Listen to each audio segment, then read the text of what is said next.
안녕하세요. 오늘도 하루를 보내느라 수고 많으셨어요. 이 영상을 클릭하신 여러분은 아마도 지금 조금 지쳐 계실지도 몰라요. 마음 한구석이 무겁거나 혹은 설명할 수 없는 불안감이 찾아왔을 수도 있죠. 괜찮아요. 그런 감정들은 누구에게나 찾아오는 거니까요. 오늘 이 시간에는 여러분께 세기를 넘어 수많은 사람들의 마음을 어루만져 온 철학자들의 이야기를 들려드리려고 해요. 소크라테스, 에픽테토스, 마르쿠스 아우렐리우스, 그리고 니체, 카미 사르트르까지. 이들은 모두 우리처럼 삶의 무게를 견뎌야 했던 사람들이에요. 그들도 불안했고, 때로는 절망했으며, 삶의 의미를 찾지 못해 방황했습니다. 하지만 그들은 그 어둠 속에서 빛을 발견하는 법을 알아냈어요. 그리고 그 빛을 우리에게도 나눠주고 싶어 했죠. 철학이라는 말이 조금 어렵게 느껴지실 수도 있어요. 하지만 사실 철학은 우리가 일상에서 느끼는 감정들을 깊이 들여다보고 그 안에서 진실을 찾아가는 과정이에요.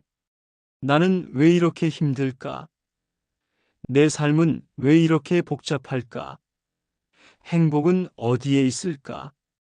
이런 질문들 말이에요. 오늘 우리가 만날 10명의 철학자들은 바로 이런 질문들에 대해 각자만의 답을 찾아낸 사람들이에요. 어떤 이는 자신을 아는 것에서 출발하라고 말했고, 어떤 이는 통제할 수 없는 것은 내려놓으라고 조언했어요. 또 어떤 이는 고통 속에서도 의미를 찾을 수 있다고 말했죠. 그들의 목소리는 수백 년 때로는 수천 년이 지난 지금도 여전히 우리 곁에 남아 있어요. 왜냐하면 그들이 고민했던 문제들은 결국 우리가 지금 마주하고 있는 문제들과 크게 다르지 않기 때문이에요. 이 영상은 약 2시간 동안 진행돼요.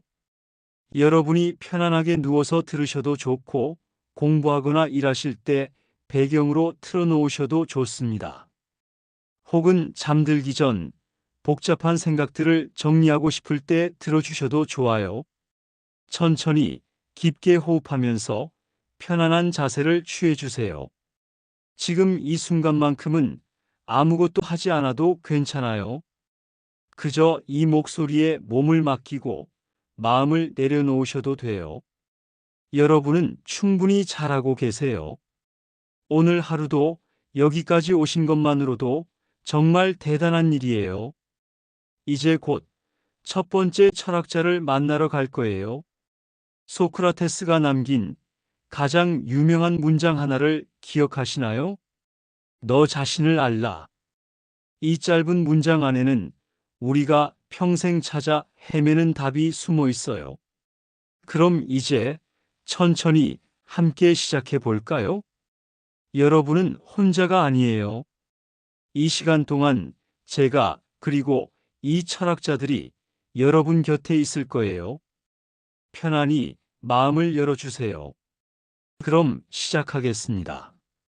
자, 이제 첫 번째 철학자를 만나볼까요? 기원전 469년 고대 그리스 아테네에서 태어난 한 사람이 있었어요. 그의 이름은 소크라테스입니다. 여러분도 한 번쯤은 들어보셨을 거예요. 그가 남긴 가장 유명한 문장, 너 자신을 알라. 이 문장은 사실 델포이 신전에 새겨진 격언이었지만 소크라테스는 이것을 자신의 철학 전체의 출발점으로 삼았어요. 그런데 말이에요. 자신을 안다는 게 대체 무슨 뜻일까요? 우리는 매일 아침 거울을 보고 우리의 이름을 알고 무엇을 좋아하고 싫어하는지 알고 있잖아요. 그런데 그게 정말 나를 안다는 걸까요? 소크라테스는 이렇게 말했어요. 나는 내가 아무것도 모른다는 것을 안다. 처음 들으면 이상하게 들릴 수 있어요. 어떻게 모른다는 것을 안다는 게 지혜가 될 수 있을까요? 하지만 여기에 아주 깊은 의미가 숨어 있어요. 우리는 살아가면서 많은 것들을 당연하게 여기고 살아가요. 나는 이런 사람이야. 내 인생은 이래야 해. 행복은 이런 거야. 하지만 소크라테스는 이렇게 물어요. 정말 그럴까? 정말 확실해? 그는 아테네 광장을 돌아다니며 사람들에게 질문을 던졌어요. 용기란 무엇인가? 정의란 무엇인가? 선이란 무엇인가?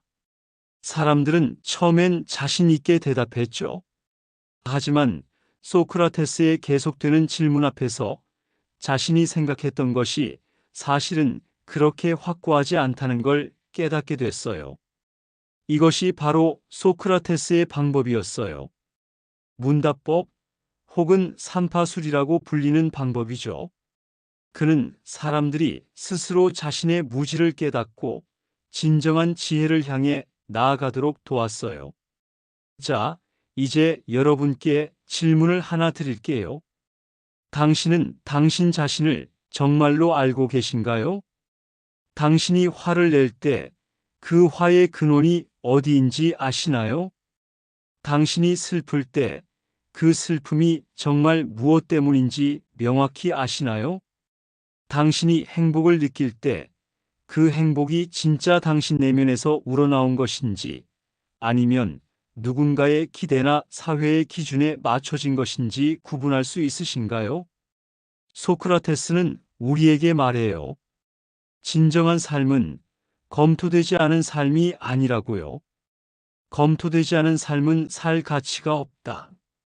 이 말이 조금 가혹하게 들릴 수도 있어요. 하지만 이건 우리를 비난하는 말이 아니에요.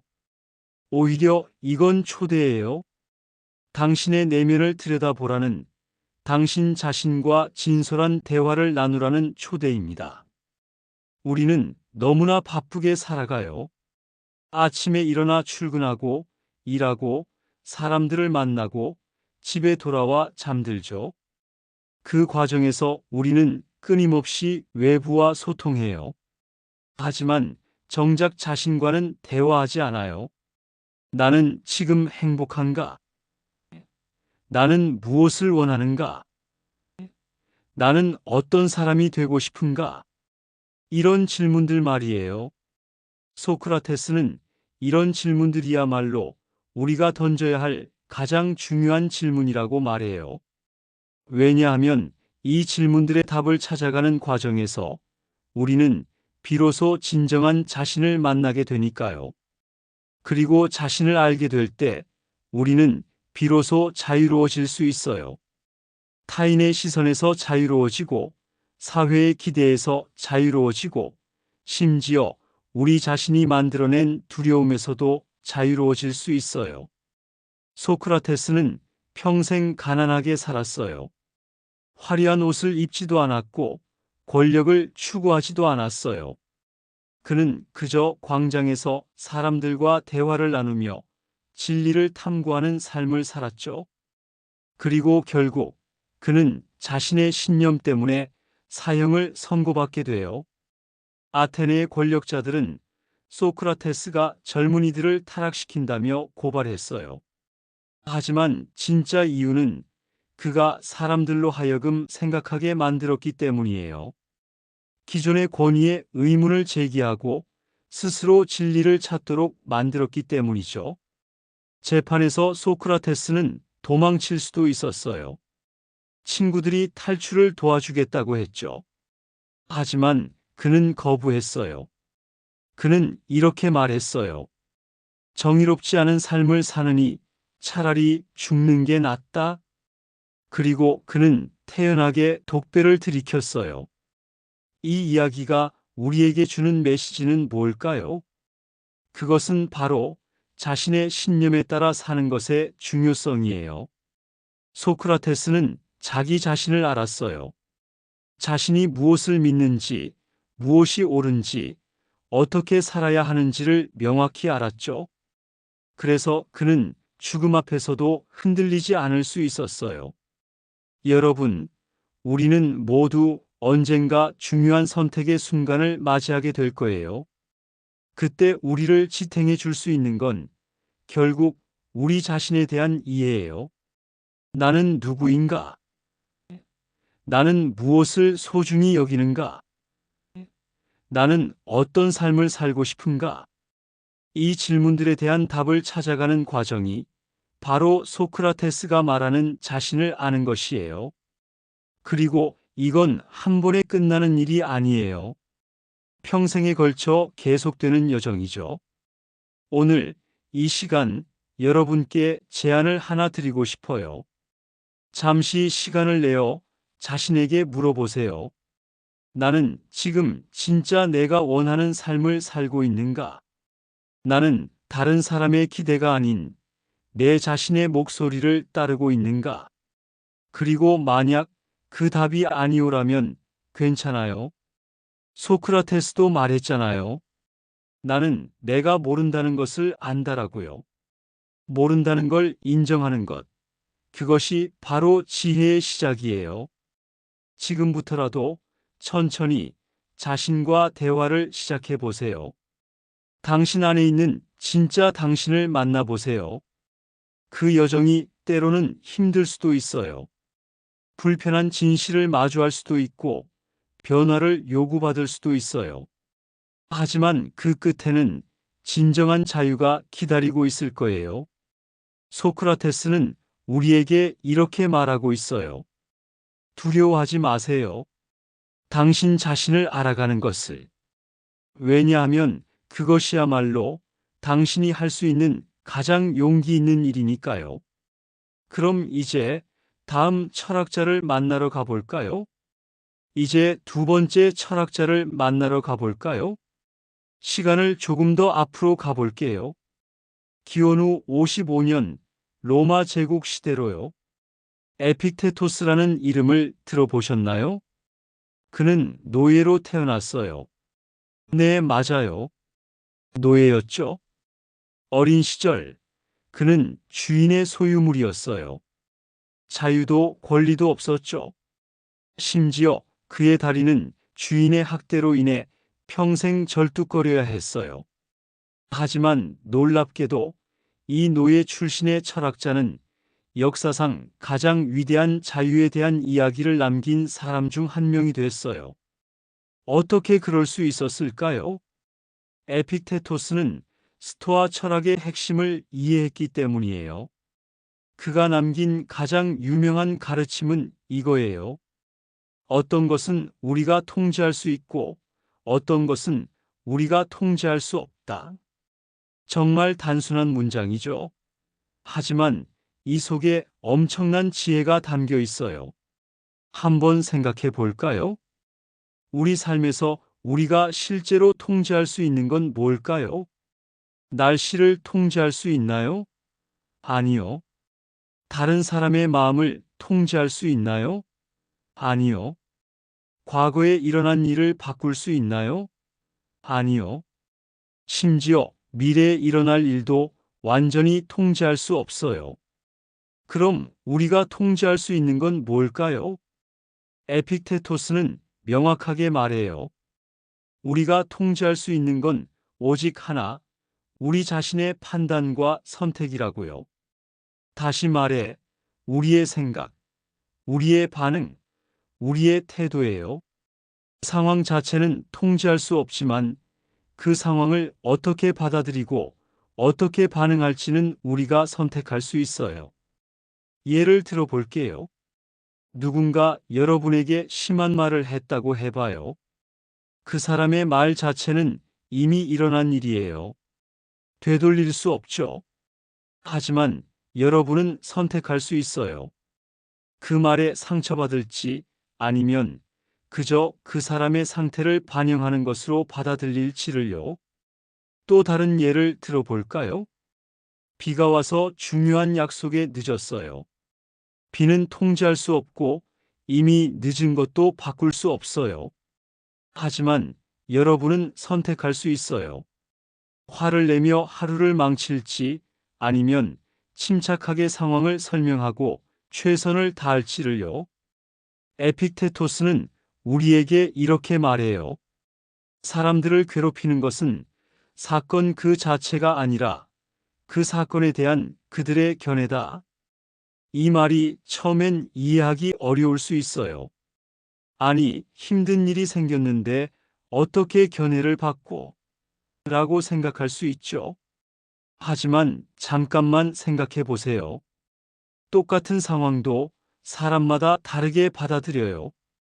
어떤 사람에게는 실패가 끝이지만 다른 사람에게는 배움의 기회예요. 어떤 사람에게는 비판이 모욕이지만 다른 사람에게는 성장의 발판이에요. 차이는 뭘까요? 바로 그 상황을 바라보는 관점이에요. 에픽테토스 자신이 그 완벽한 예예요. 그는 노예였어요.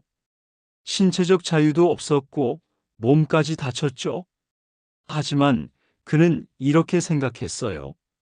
내 몸은 누군가의 소유일지 몰라도 내 마음만큼은 완전히 자유롭다. 그 누구도 그의 생각을, 그의 판단을, 그의 내면의 평화를 빼앗을 수 없었어요. 이것이 진정한 자유였어요. 우리는 종종 외부 상황에 우리의 행복을 맡겨버려요. 저 사람이 나를 인정해주면 행복할 텐데, 이 일만 잘 되면 행복할 텐데, 날씨만 좋으면 기분이 좋을 텐데. 하지만 에픽테토스는 우리에게 물어요. 그럼 당신의 행복은 당신 것이 아니라 외부 상황의 것인가요? 우리가 통제할 수 없는 것들에 우리의 평화를 의존하는 순간 우리는 끊임없이 불안할 수밖에 없어요. 왜냐하면 그것들은 언제든 변할 수 있으니까요. 반대로 우리가 통제할 수 있는 것, 즉 우리의 태도와 반응에 집중하는 순간 우리는 진정한 안정을 찾을 수 있어요. 에픽테토스는 이것을 이분법이라고 불렀어요. 통제 가능한 것과 통제 불가능한 것을 명확히 구분하는 거죠. 그리고 통제 불가능한 것은 과감히 내려놓고 통제 가능한 것에만 에너지를 쏟으라고 말해요. 생각해 보세요. 우리는 얼마나 많은 시간을 통제할 수 없는 것들에 대해 걱정하며 보내나요? 저 사람이 나를 어떻게 생각할까? 내일 날씨가 어떨까? 과거에 다르게 행동했더라면 어땠을까?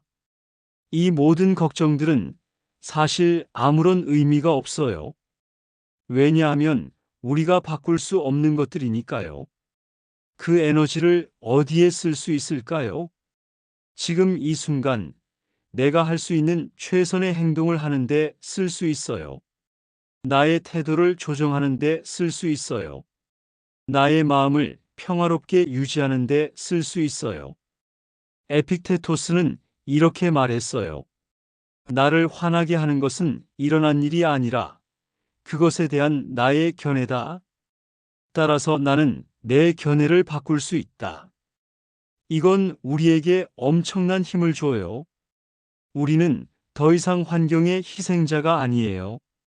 우리는 우리 마음의 주인이 될 수 있어요. 물론 이게 쉽다는 말은 아니에요. 평생 습관처럼 외부 상황에 반응하며 살아온 우리에게 이건 완전히 새로운 방식이에요. 하지만 연습할 수 있어요. 오늘부터 한번 시도해 보세요. 뭔가 안 좋은 일이 생겼을 때 잠깐 멈추고 자신에게 물어보세요. 이 상황에서 내가 통제할 수 있는 건 뭐지? 그리고 통제할 수 없는 것들은 천천히 내려놓으세요. 비가 오면 우산을 쓰면 돼요. 비를 원망할 필요는 없어요. 누군가 당신을 오해하면 진실하게 설명하면 돼요. 그들이 어떻게 생각할지는 그들의 몫이에요. 일이 계획대로 안 되면 새로운 계획을 세우면 돼요. 과거를 후회할 필요는 없어요. 에픽테토스가 우리에게 주는 가장 큰 선물은 이거예요. 당신은 이미 충분히 자유롭다. 단지 그걸 깨닫지 못하고 있을 뿐이에요. 당신의 자유는 외부 환경에 있는 게 아니라 당신의 내면에 있어요. 아무도 당신의 마음의 평화를 빼앗을 수 없어요. 당신이 허락하지 않는 한요. 오늘 밤 잠들기 전에 한번 생각해 보세요. 당신이 붙잡고 있는 것들 중에 사실은 통제할 수 없는 것들은 뭐가 있나요? 그리고 천천히 하나씩 내려놓아 보세요.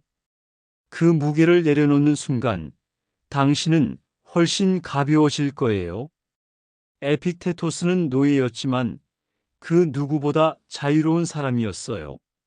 그리고 그는 우리에게 말하고 있어요. 당신도 자유로울 수 있다고요. 단지 무엇이 당신의 것이고 무엇이 당신의 것이 아닌지를 구분하는 지혜만 있으면 된다고요. 그럼 이제 세 번째 철학자를 만나러 가볼까요? 세 번째 철학자를 만나러 갈 시간이에요. 이번에는 정말 특별한 사람을 만나볼 거예요. 기원 후 161년 로마 제국의 황제가 된 한 남자가 있었어요. 그의 이름은 마르쿠스 아우렐리우스입니다. 황제예요. 세계에서 가장 강력한 제국의 최고 권력자였죠. 하지만 놀랍게도 그는 매일 밤 일기를 썼어요. 철학적 성찰을 담은 일기를요. 그 일기가 바로 우리에게 명상록이라는 이름으로 전해진 책이에요. 이 책은 원래 출판을 목적으로 쓴 게 아니었어요. 그저 자기 자신을 위한 자신과의 대화였죠. 그런데 이 개인적인 기록이 2000년이 지난 지금까지도 수많은 사람들에게 위로와 지혜를 주고 있어요. 마르쿠스 아우렐리우스는 권력과 부를 모두 가진 사람이었어요. 하지만 그의 삶은 결코 쉽지 않았어요. 끊임없는 전쟁, 역병, 배신, 가족의 죽음. 그는 이 모든 것을 견뎌내야 했어요. 그리고 그는 매일 밤 스스로에게 물었어요. 어떻게 하면 이 순간을 지혜롭게 살아낼 수 있을까? 그가 남긴 가장 아름다운 가르침 중 하나는 이거예요. 매일 아침 일어날 때 스스로에게 말하라. 오늘 나는 참견하기 좋아하는 사람, 배은망덕한 사람, 폭력적인 사람을 만날 것이다. 하지만 나는 여전히 선한 사람으로 남을 것이다. 이 문장을 처음 읽으면 조금 냉소적으로 들릴 수도 있어요. 하지만 사실 이건 현실을 있는 그대로 받아들이는 지혜예요. 세상은 완벽하지 않아요. 사람들은 때로 우리를 실망시키고 상처 주고 배신해요. 그걸 부정하거나 회피할 수는 없어요. 하지만 마르쿠스는 이렇게 말해요. 그래도 괜찮다. 나는 내 길을 갈 것이다. 그는 다른 사람의 행동을 통제할 수 없다는 걸 알았어요. 하지만 자신의 반응은 선택할 수 있다는 것도 알았죠. 마르쿠스 아우렐리우스의 또 다른 핵심 가르침은 현재에 대한 거예요. 그는 이렇게 썼어요. 당신이 가진 것은 오직 현재뿐이다. 과거는 이미 사라졌고 미래는 아직 오지 않았다. 우리는 얼마나 자주 과거에 살고 있나요? 그때 내가 다르게 행동했더라면 왜 그런 선택을 했을까? 그리고 얼마나 자주 미래를 걱정하며 살고 있나요? 내일은 어떻게 될까? 나중에 이런 일이 생기면 어떡하지? 하지만 진실은 이거예요. 우리가 실제로 살 수 있는 건 오직 지금, 이 순간뿐이에요. 과거는 바꿀 수 없고 미래는 아직 오지 않았어요. 우리가 할 수 있는 건 지금 이 순간을 최선을 다해 사는 것뿐이에요. 마르쿠스는 황제로서 엄청난 책임을 짊어지고 있었어요. 제국을 지켜야 했고 수많은 사람들의 생명이 그의 결정에 달려 있었죠. 그런 그도 때로는 압도당했을 거예요. 너무 많은 일들, 너무 큰 책임들. 하지만 그는 자신에게 이렇게 말했어요. 지금 이 순간에 집중하라. 지금 당장 해야 할 일에만 집중하라. 내일의 걱정은 내일의 일이고 어제의 후회는 이미 지나간 일이에요. 지금 이 순간 내가 할 수 있는 최선이 뭔지만 생각하라고요. 이건 우리에게도 똑같이 적용돼요. 우리도 때로는 삶이 너무 복잡하고 버겁게 느껴져요. 해야 할 일은 산더미 같고 걱정거리는 끝이 없죠. 하지만 마르쿠스는 우리에게 말해요. 한 번에 하나씩 지금 이 순간에 집중하라. 그릇을 씻고 있다면 그릇 씻는 것에 온전히 집중하세요. 걸어가고 있다면 걷는 것 자체를 느껴보세요. 누군가와 대화하고 있다면 그 사람에게 온전히 귀를 기울이세요. 이게 바로 마르쿠스가 말하는 현재를 사는 것이에요. 그리고 마르쿠스는 죽음에 대해서도 자주 이야기했어요. 이건 우울한 이야기가 아니에요. 오히려 삶을 더 깊이 이해하기 위한 거예요. 그는 이렇게 썼어요. 당신은 언젠가 죽을 것이다. 그러니 당신에게 주어진 시간을 낭비하지 마라. 우리는 마치 영원히 살 것처럼 행동해요. 나중에 해야지, 언젠가는 해야지라고 말하면서요. 하지만 진실은 우리에게 주어진 시간은 한정되어 있어요. 마르쿠스는 이걸 상기시키는 게 우리를 더 깨어있게 만든다고 믿었어요. 죽음을 기억하는 것은 삶을 더 소중히 여기게 만들어요. 오늘이 마지막 날이라면 당신은 무엇을 하고 싶나요? 누구에게 사랑한다고 말하고 싶나요? 어떤 것에 감사하고 싶나요? 그렇다면 왜 오늘 그걸 하지 않나요? 마르쿠스는 또한 겸손에 대해 이야기했어요. 황제였지만 그는 자신이 우주의 작은 부분일 뿐이라는 걸 알았어요. 모든 것은 흘러간다. 당신도, 당신의 명성도, 당신의 업적도. 이건 허무한 말이 아니에요. 오히려 이건 우리를 자유롭게 해줘요. 우리가 얼마나 많은 에너지를 남들에게 잘 보이려고, 인정받으려고 쓰나요? 하지만 결국 100년 후에 누가 우리를 기억할까요? 그렇다면 왜 우리는 그렇게 남의 시선을 신경 쓰며 사나요? 마르쿠스는 우리에게 말해요. 중요한 건 다른 사람의 평가가 아니라 당신이 어떤 사람인가예요. 지금 이 순간 당신이 선하게 행동하고 있는가? 그것만이 중요합니다. 그는 황제였지만 매일 밤 스스로를 돌아봤어요. 오늘 나는 올바르게 행동했는가? 나는 친절했는가? 나는 인내심을 가졌는가? 권력이 있다고 해서 그가 더 나은 사람이 되는 건 아니었어요. 매일매일의 선택이 그를 그가 되고자 하는 사람으로 만들었어요. 마르쿠스 아우렐리우스는 우리에게 이렇게 말하고 있어요.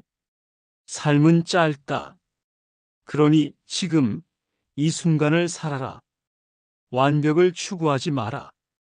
단지 매 순간 최선을 다하라. 다른 사람의 평가에 흔들리지 마라. 당신 자신의 내면의 목소리를 들어라. 그리고 무엇보다 당신은 생각보다 강하다. 당신은 이미 많은 것을 견뎌냈고 앞으로도 견뎌낼 것이다. 오늘 밤 잠들기 전에 한번 생각해 보세요. 오늘 하루 당신은 어떤 순간들을 살았나요? 그 순간들에 온전히 존재했나요? 아니면 과거나 미래에 마음이 있었나요? 내일은 조금 더 현재에 머물러 보세요. 아침 커피를 마실 때 그 따뜻함을 느껴보세요. 출근길에 하늘을 한번 올려다 보세요. 사랑하는 사람의 목소리에 귀 기울여 보세요.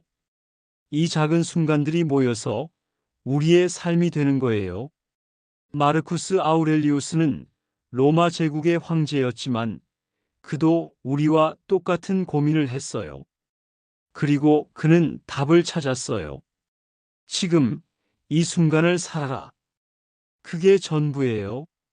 그게 우리가 할 수 있는 전부이고 우리가 해야 할 전부예요. 그럼 이제 네 번째 철학자를 만나러 가볼까요? 네 번째 철학자를 만나러 갈 시간이에요. 이번에는 로마 시대의 또 다른 위대한 스토아 철학자를 만나볼 거예요. 그의 이름은 세네카입니다. 세네카는 정치가이자 작가였고 한때 로마 황제 네로의 스승이기도 했어요. 그는 부와 권력을 모두 경험한 사람이에요. 하지만 동시에 추방과 배신, 그리고 결국엔 강제된 죽음까지 경험한 사람이기도 하죠. 세네카가 남긴 가장 유명한 문장 중 하나는 이거예요. 삶이 짧은 게 아니라 우리가 그것을 낭비할 뿐이다. 처음 이 말을 들으면 조금 따끔하게 느껴질 수 있어요. 내가 시간을 낭비한다고. 나는 매일 바쁘게 사는데. 하지만 세네카는 정확히 그 점을 지적하고 있어요. 바쁘다는 것과 의미 있게 산다는 것은 다르다고요. 세네카는 삶의 짧음에 대하여라는 글에서 이렇게 썼어요. 사람들은 재산을 지키는 데는 인색하지만 시간을 낭비하는 데는 너무나 관대하다. 누군가 우리의 돈을 빼앗으려 하면 우리는 화를 내고 저항해요. 하지만 우리의 시간을 빼앗아가는 것들에는 우리는 너무나 쉽게 허락해요. 생각해 보세요. 하루에 몇 시간을 의미 없이 스마트폰을 보며 보내나요? 얼마나 많은 시간을 정말 중요하지도 않은 일들에 쓰나요? 얼마나 많은 시간을 다른 사람의 기대를 맞추느라 보내나요? 세네카는 우리에게 물어요. 당신의 시간은 정말로 당신의 것인가요? 그는 이렇게 말했어요. 삶의 큰 부분을 우리는 잘못을 저지르며 보내고, 큰 부분을 아무것도 하지 않으며 보내고, 거의 전부를 다른 일을 하며 보낸다. 이 말이 가슴에 와닿지 않나요? 우리는 진정으로 원하는 것을 하기보다 해야만 한다고 생각하는 것들을 하며 살아가요. 나중에 하자, 언젠가는 하자라고 말하면서요. 하지만 세네카는 경고해요. 나중에는 영원히 오지 않을 수도 있다고요. 세네카 자신의 삶이 그 증거예요. 그는 황제의 스승이었고 로마에서 가장 영향력 있는 사람 중 한 명이었어요. 하지만 결국 네로 황제는 그에게 자살을 명령했어요. 세네카는 자신이 언제 죽을지 알 수 없다는 걸 잘 알고 있었어요. 그래서 그는 매일을 마치 마지막인 것처럼 살았어요. 그는 이렇게 말했어요. 오늘을 붙잡아라. 내일에 대한 의존을 최소한으로 줄여라. 우리는 항상 미래를 기다려요. 이 프로젝트가 끝나면 쉴 거야. 승진하면 행복해질 거야. 돈을 좀 더 모으면 내가 원하는 걸 할 거야. 하지만 세네카는 물어요. 그럼 지금은요? 지금은 살지 않을 건가요? 미래는 불확실해요. 우리가 확신할 수 있는 건 오직 지금뿐이에요. 그렇다면 지금 이 순간을 의미 있게 만들어야 하지 않을까요? 세네카는 또한 바쁨이라는 도피에 대해 이야기했어요. 그는 많은 사람들이 바쁨 뒤에 숨는다고 말했어요. 바쁘게 지내면 생각할 시간이 없으니까요. 나는 누구인가? 나는 무엇을 원하는가? 내 삶은 의미가 있는가? 이런 불편한 질문들을 피할 수 있으니까요. 하지만 세네카는 말해요. 진정한 삶은 바쁨이 아니라 의미에서 온다고요. 그는 이렇게 썼어요. 누구도 당신의 시간을 되돌려주지 않을 것이다. 한 번 지나간 시간은 영원히 사라진다. 이 말을 듣고 있으면 조금 무섭게 느껴질 수도 있어요. 하지만 동시에 이건 우리를 깨우쳐줘요. 지금 이 순간이 얼마나 소중한지를요. 세네카는 우리에게 세 가지를 질문하라고 말해요. 첫 번째, 나는 지금 진정으로 중요한 일을 하고 있는가? 두 번째, 이 시간이 정말 내 것인가 아니면 다른 사람의 것인가? 세 번째, 나는 이 순간을 나중에 후회하지 않을 것인가? 이 질문들에 정직하게 답하다 보면 우리의 삶은 조금씩 변하기 시작할 거예요. 세네카는 또한 우정과 인간관계에 대해서도 이야기했어요. 그는 시간을 함께 보낼 사람을 신중히 선택하라고 말했어요. 왜냐하면 우리는 함께 있는 사람들의 영향을 받기 때문이에요. 당신이 누구와 시간을 보내는지 말해주면 나는 당신이 어떤 사람인지 말해줄 수 있다. 부정적인 사람들과 시간을 보내면 당신도 부정적이 돼요. 의미 없는 대화에 시간을 쓰면 당신의 삶도 의미가 희미해져요. 반대로 당신을 성장시키고 영감을 주고 진실되게 대하는 사람들과 시간을 보내면 당신의 삶은 풍요로워져요. 세네카는 자신의 친구 루킬리우스에게 수많은 편지를 썼어요. 그 편지들은 지금도 우리가 읽을 수 있어요. 그 편지들에서 세네카는 친구에게 조언하고 위로하고 함께 철학적 질문을 탐구했어요. 그는 시간을 내어 의미 있는 관계를 가꾸는 것의 중요성을 알았어요. 세네카는 또한 은퇴나 노년에 대해서도 이야기했어요. 많은 사람들이 은퇴하면 내가 하고 싶은 걸 할 거야 라고 말해요. 하지만 세네카는 반문해요. 왜 그때까지 기다려야 하나요? 만약 당신이 60년을 다른 사람을 위해 살았다면 그때 가서 당신 자신을 위해 사는 법을 알까요? 우리는 지금부터 우리 자신의 삶을 살아야 해요. 조금씩이라도 매일매일 진정으로 우리가 원하는 것에 시간을 써야 해요. 세네카는 부자였지만 그는 재산이 행복을 가져다 주지 않는다는 걸 알았어요. 그는 이렇게 말했어요. 가난한 사람은 더 많은 것을 원하는 사람이다.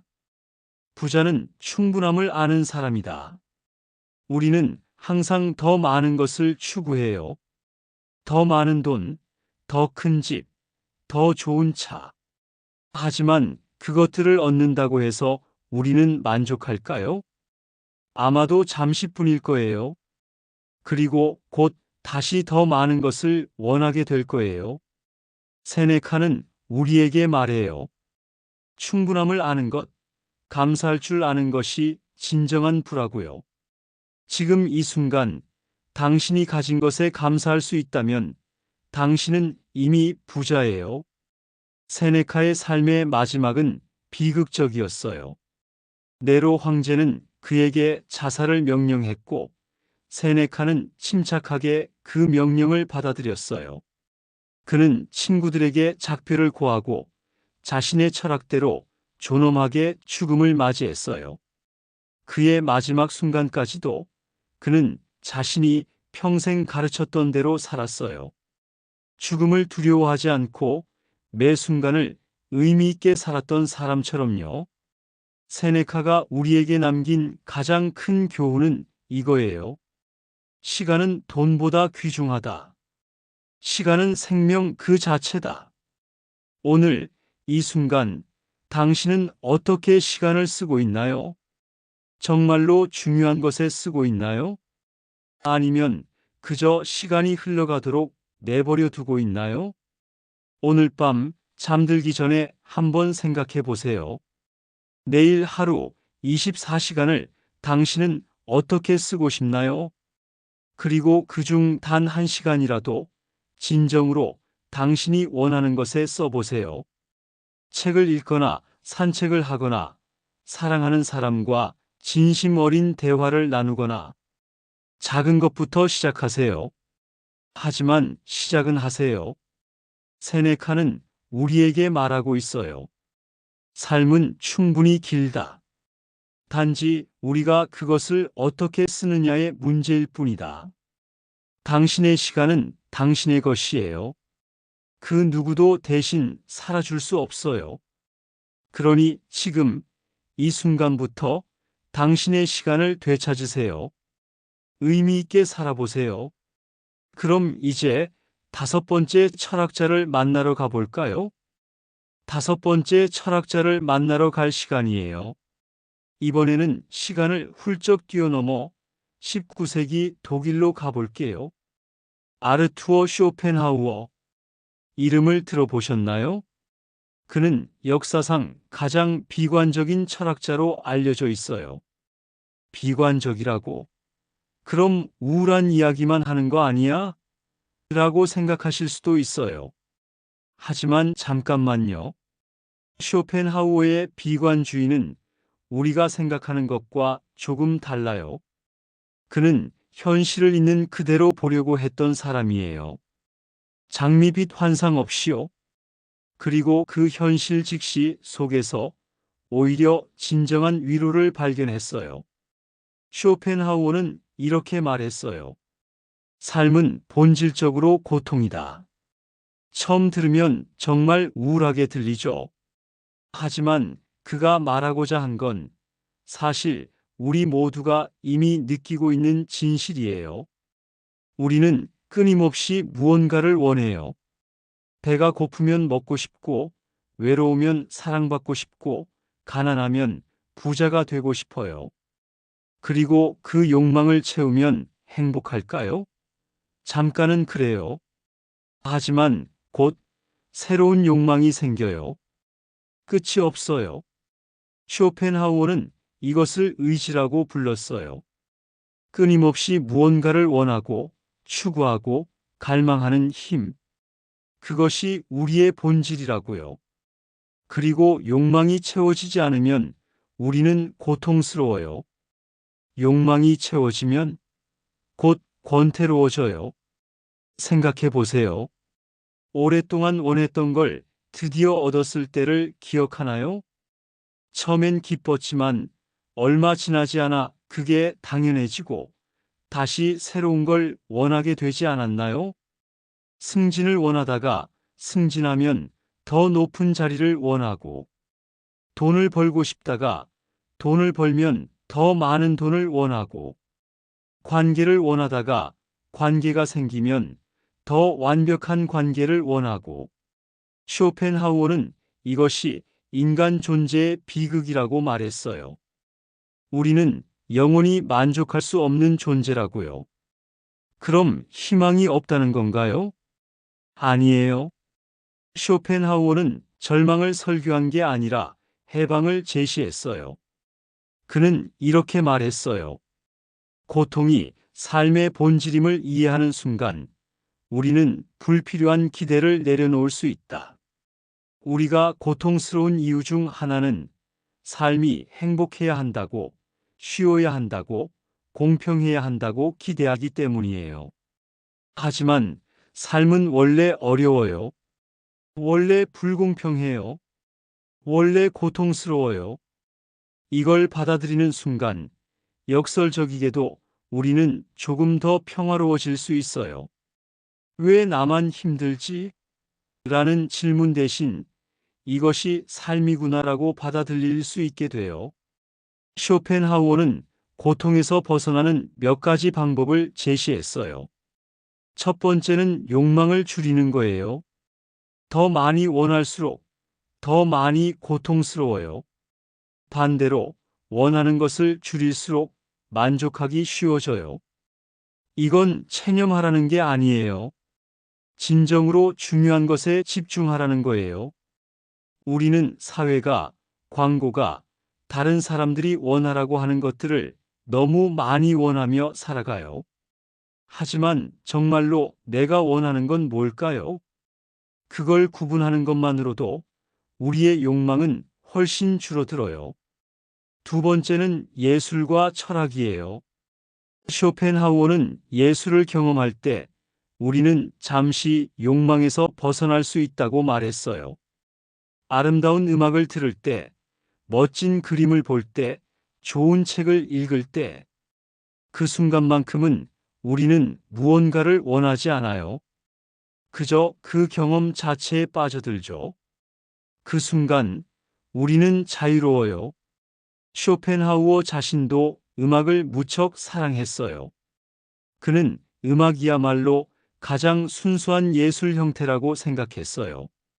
왜냐하면 음악은 어떤 욕망도 자극하지 않고 그저 우리를 그 순간에 존재하게 하니까요. 세 번째는 연민이에요. 쇼펜하우어는 다른 사람의 고통을 이해하고 공감하는 것이 우리 자신의 고통을 초월하는 방법이라고 말했어요. 우리가 모두 고통받고 있다는 걸 깨달을 때 우리는 서로에게 더 친절해질 수 있어요. 저 사람도 나처럼 힘들구나. 저 사람도 나처럼 두렵구나. 이런 이해가 생기면 우리는 덜 외롭게 느껴져요. 고통은 우리를 고립시키지만 고통에 대한 이해는 우리를 연결시켜요. 쇼펜하우어는 또한 동물에 대한 연민도 강조했어요. 그 시대에는 매우 드문 관점이었죠. 그는 모든 생명체가 고통받는다는 걸 인식하고 그들에게도 친절해야 한다고 말했어요. 이건 단순히 도덕적인 이유만이 아니었어요. 다른 존재의 고통을 이해하는 것이 우리 자신의 인간성을 키우는 방법이라고 생각했기 때문이에요. 쇼펜하우어는 노년에 대해서도 독특한 관점을 가지고 있었어요. 많은 사람들이 늙는 것을 두려워하지만 그는 노년을 축복으로 봤어요. 왜냐하면 나이가 들수록 욕망이 줄어들기 때문이에요. 젊을 때는 끊임없이 무언가를 원하고 증명하고 성취해야 한다는 압박이 있어요. 하지만 나이가 들면 그런 욕망들이 자연스럽게 사라져요. 그리고 그때 비로소 평화를 느낄 수 있다고요. 쇼펜하우어 자신의 삶도 그리 순탄하지 않았어요. 그는 평생 인정받지 못했어요. 그의 주저인 의지와 표상으로서의 세계는 출판 후 거의 팔리지 않았죠. 대학에서 강의를 했지만 학생들이 거의 오지 않았고 결국 교수직을 포기해야 했어요. 그는 외롭게 살았고 사람들과의 관계도 원만하지 못했어요. 하지만 그는 이 모든 것을 견뎌냈어요. 자신의 철학을 믿으며요. 그리고 노년에 이르러 마침내 사람들이 그의 사상을 알아보기 시작했어요. 하지만 그때쯤 쇼펜하우어는 명성 같은 건 더 이상 중요하지 않다는 걸 깨달았어요. 그는 이미 자신만의 평화를 찾았으니까요. 쇼펜하우어가 우리에게 주는 가장 큰 선물은 어쩌면 이거예요. 고통을 부정하지 마세요. 그것을 인정하세요. 우리 문화는 항상 긍정적이어야 한다고, 행복해야 한다고, 성공해야 한다고 말해요. 하지만 그게 항상 가능한 건 아니에요. 그게 전부는 아니에요. 때로는 슬퍼도 괜찮아요. 때로는 지쳐도 괜찮아요. 때로는 의미를 찾지 못해도 괜찮아요. 그것이 인간이에요. 그것이 삶이에요. 쇼펜하우어는 우리에게 말해요. 완벽한 행복을 기대하지 마세요. 대신 고통을 최소화하고 작은 위안을 찾으세요. 따뜻한 햇살, 좋은 음악, 편안한 침대, 좋은 책, 진실한 대화. 이런 작은 것들이 사실은 우리가 가질 수 있는 최선의 행복이에요. 그리고 그걸 깨닫는 순간 우리는 감사할 줄 알게 돼요. 거창한 성취나 큰 기쁨이 아니라 이 작은 순간들에 감사하게 돼요. 쇼펜하우어의 비관주의는 사실은 현실주의예요. 그리고 그 현실주의 속에 진정한 위로가 있어요. 당신만 힘든 게 아니에요. 삶은 원래 이래요. 하지만 그 안에서도 우리는 작은 아름다움을, 작은 평화를, 작은 의미를 찾을 수 있어요. 오늘 밤 당신이 느끼는 고통이 있다면 그것을 부정하지 마세요. 왜 나만 이럴까라고 자책하지 마세요. 대신 이렇게 생각해 보세요. 이것이 삶이구나. 그리고 나는 이것을 견뎌내고 있구나. 그리고 작은 위안을 찾아보세요. 좋아하는 음악 한 곡, 따뜻한 차 한 잔, 창밖의 하늘. 그것만으로도 충분해요. 쇼펜하우어는 우리에게 말하고 있어요. 삶은 고통이지만 그 고통 속에서도 우리는 지혜를, 연민을, 아름다움을 발견할 수 있다. 그리고 그것이 우리가 할 수 있는 최선이에요.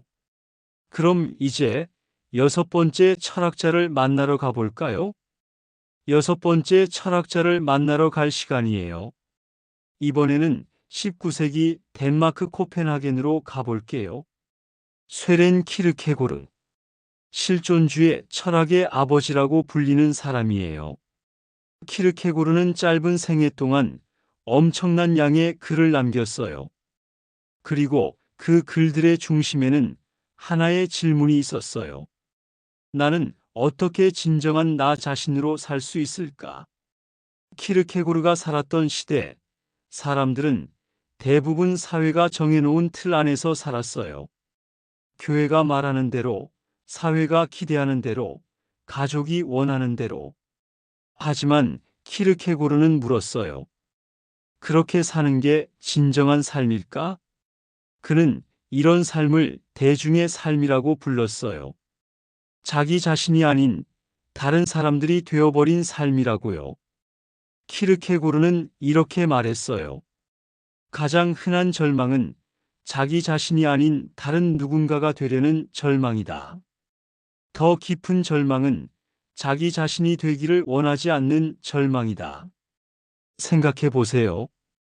우리는 얼마나 자주 다른 사람이 되고 싶어 하나요? 저 사람처럼 성공하고 싶고, 저 사람처럼 예쁘고 싶고, 저 사람처럼 인기 있고 싶어요. 하지만 키르케고르는 말해요. 그건 절망이라고요. 왜냐하면 당신은 절대 다른 사람이 될 수 없으니까요. 당신이 될 수 있는 건 오직 당신 자신뿐이에요.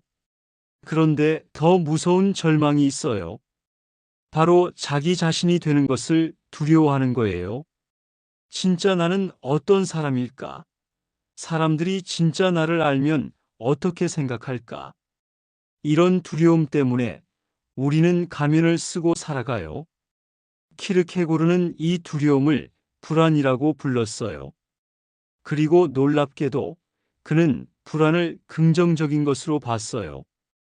불안은 자유의 현기증이다. 무슨 뜻일까요? 불안은 우리에게 선택의 자유가 있다는 신호예요. 만약 우리가 정해진 길만 걸어야 한다면 불안할 이유가 없어요.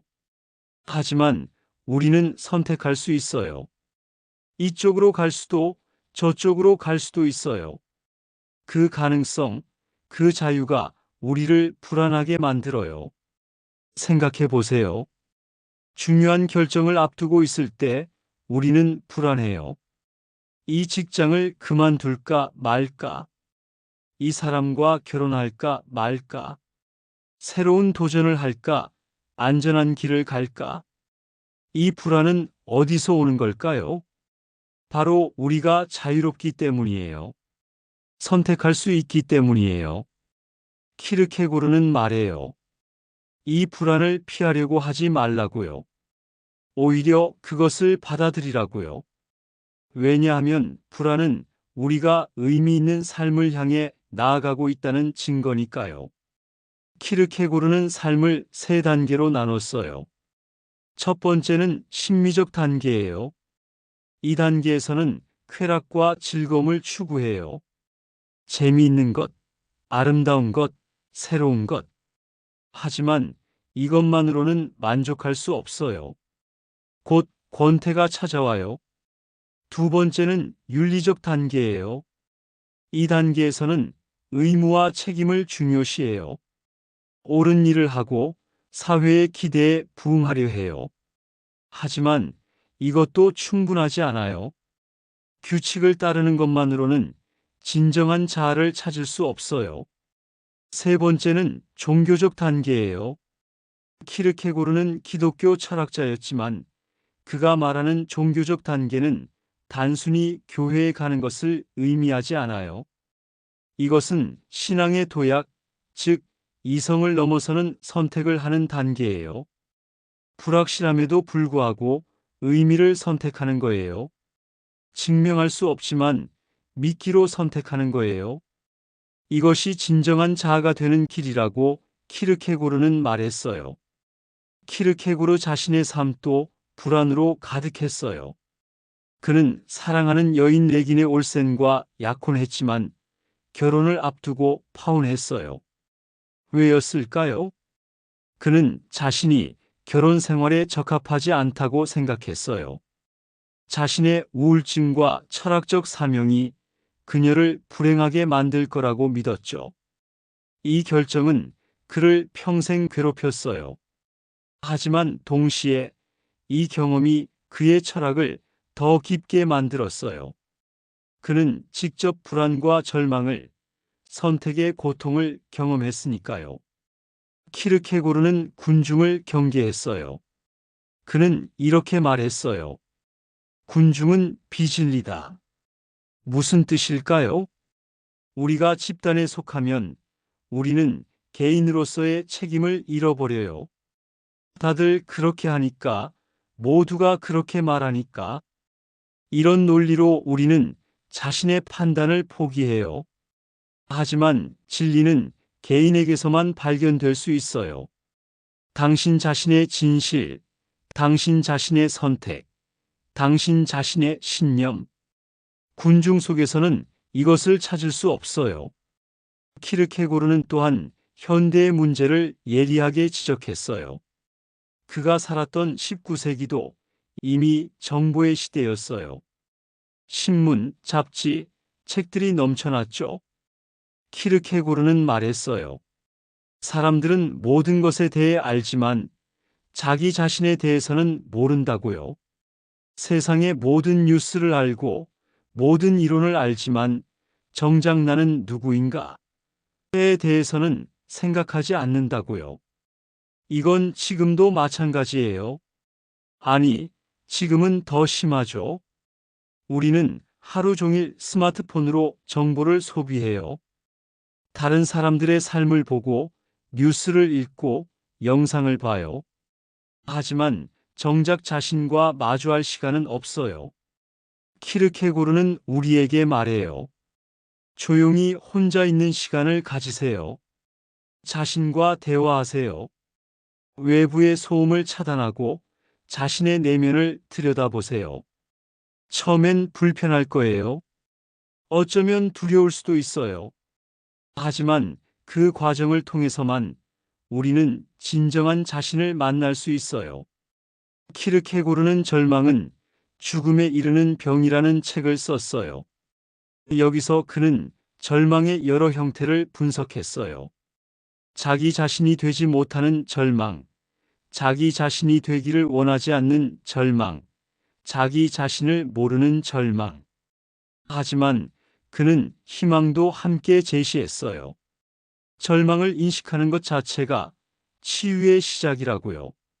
내가 지금 절망하고 있구나를 깨닫는 순간 우리는 변화할 수 있어요. 그리고 진정한 자아를 향한 여정을 시작할 수 있어요. 키르케고르는 42세의 젊은 나이에 세상을 떠났어요. 그의 삶은 짧았고 외롭고 때로는 비참했어요. 하지만 그는 자기 자신으로 살았어요. 사회가 기대하는 대로가 아니라 자신이 믿는 대로 살았어요. 그리고 그의 글은 지금까지도 수많은 사람들에게 용기를 주고 있어요. 자기 자신이 되는 것을 두려워하는 모든 사람들에게요. 키르케고르가 우리에게 주는 메시지는 이거예요. 당신은 당신 자신이 되어야 해요. 다른 사람이 아니라. 그 과정에서 불안을 느낄 거예요. 그건 정상이에요. 그건 당신이 자유롭다는 증거예요. 군중을 따르지 마세요. 당신만의 길을 찾으세요. 쉽지 않을 거예요. 외로울 수도 있어요. 하지만 그것만이 진정한 삶이에요. 오늘 밤 잠들기 전에 자신에게 물어보세요. 나는 지금 진짜 나로 살고 있을까? 아니면 다른 사람들이 기대하는 내가 되려고 하고 있을까? 그리고 만약 불안을 느낀다면 그것을 받아들여 보세요. 그 불안은 당신이 깨어 있다는 신호예요. 당신이 의미 있는 삶을 향해 나아가고 있다는 신호예요. 키르케고르는 우리에게 말하고 있어요. 두려워하지 마세요. 불안은 자유의 현기증이에요. 그 현기증을 견디세요. 그 끝에 진정한 당신이 기다리고 있어요. 그럼 이제 7번째 철학자를 만나러 가볼까요? 7번째 철학자를 만나러 갈 시간이에요. 이번에는 19세기 후반 독일과 스위스, 이탈리아를 떠돌며 글을 쓴 한 철학자를 만나볼 거예요. 프리드리히 니체. 아마 가장 오해받는 철학자일 거예요. 그는 강렬하고 도발적이고 때로는 극단적으로 들리는 말들을 많이 남겼어요.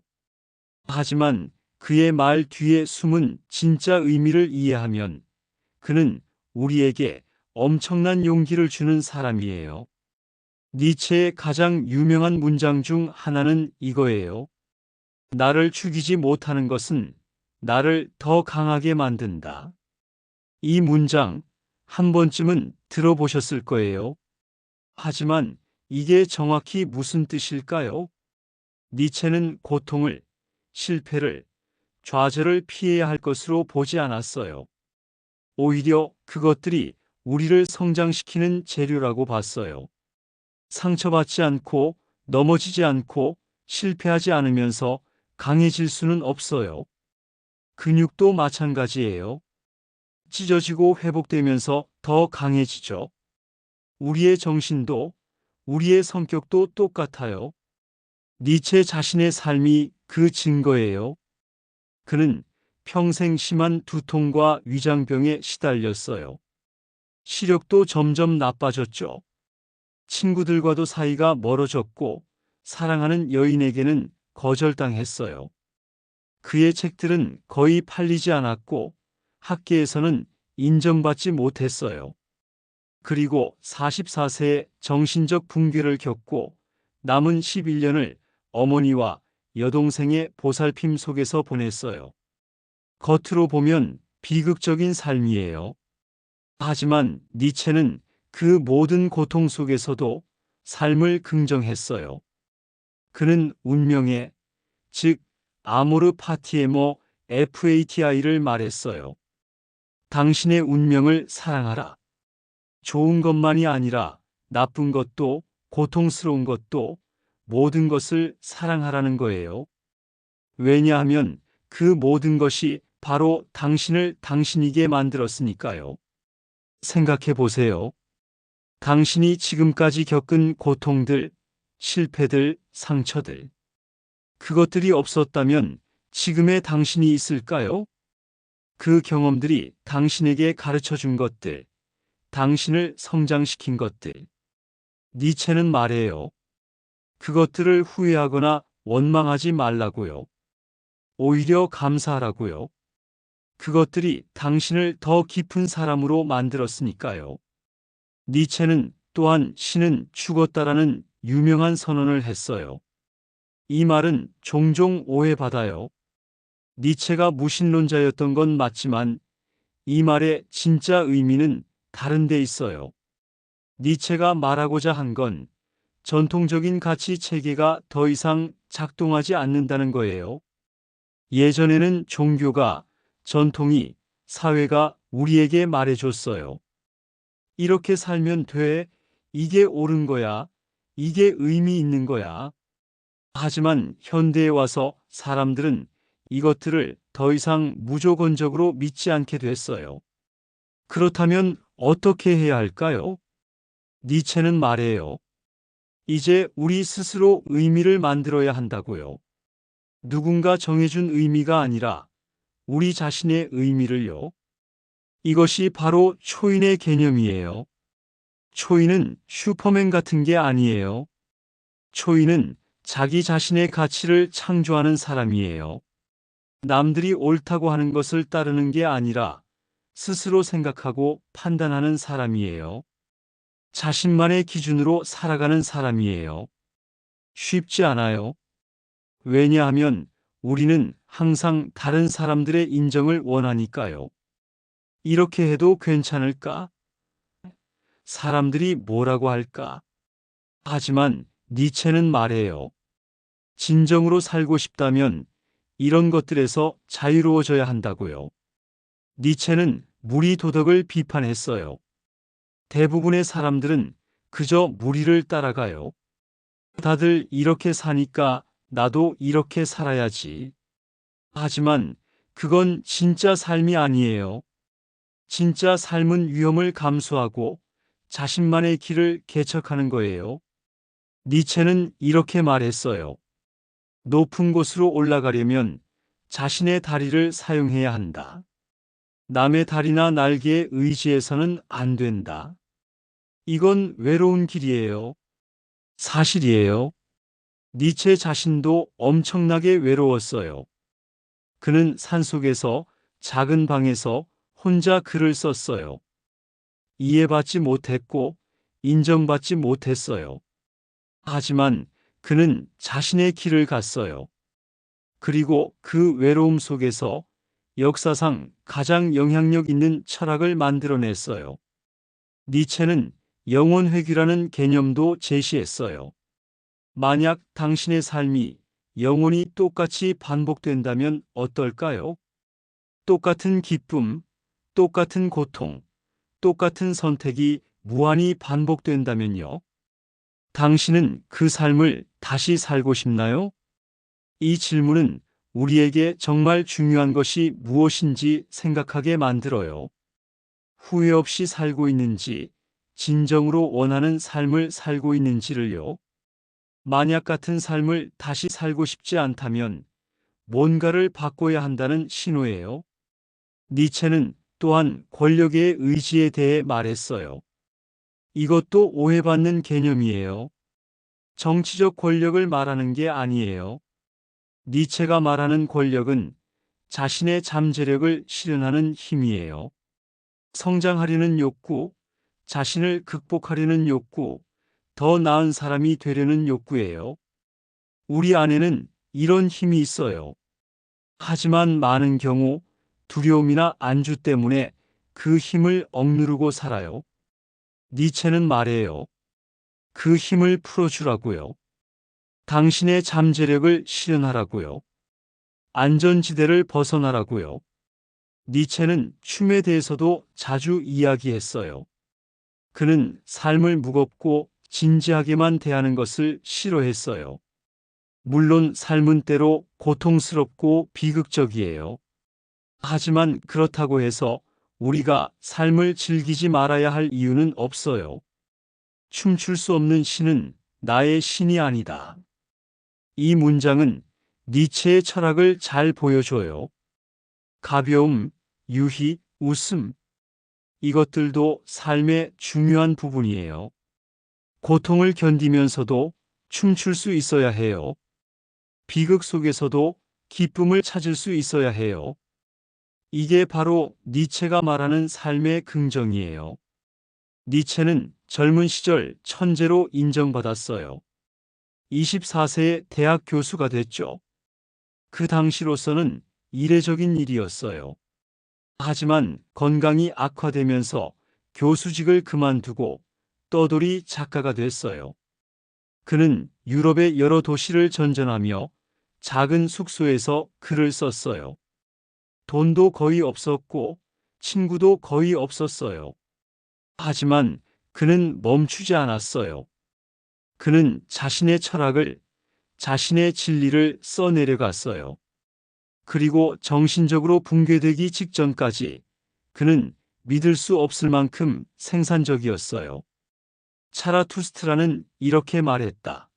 선악의 저편, 도덕의 계보 같은 걸작들을 남겼죠.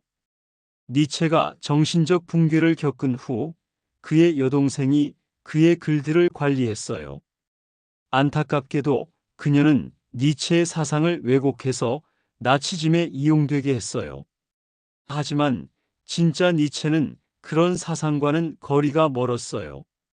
그는 반유대주의를 경멸했고 민족주의를 비판했어요. 그가 말한 초인은 특정 인종이 아니라 자신을 극복한 개인을 의미했어요. 니체가 우리에게 주는 메시지는 이거예요. 당신의 고통을 부정하지 마세요.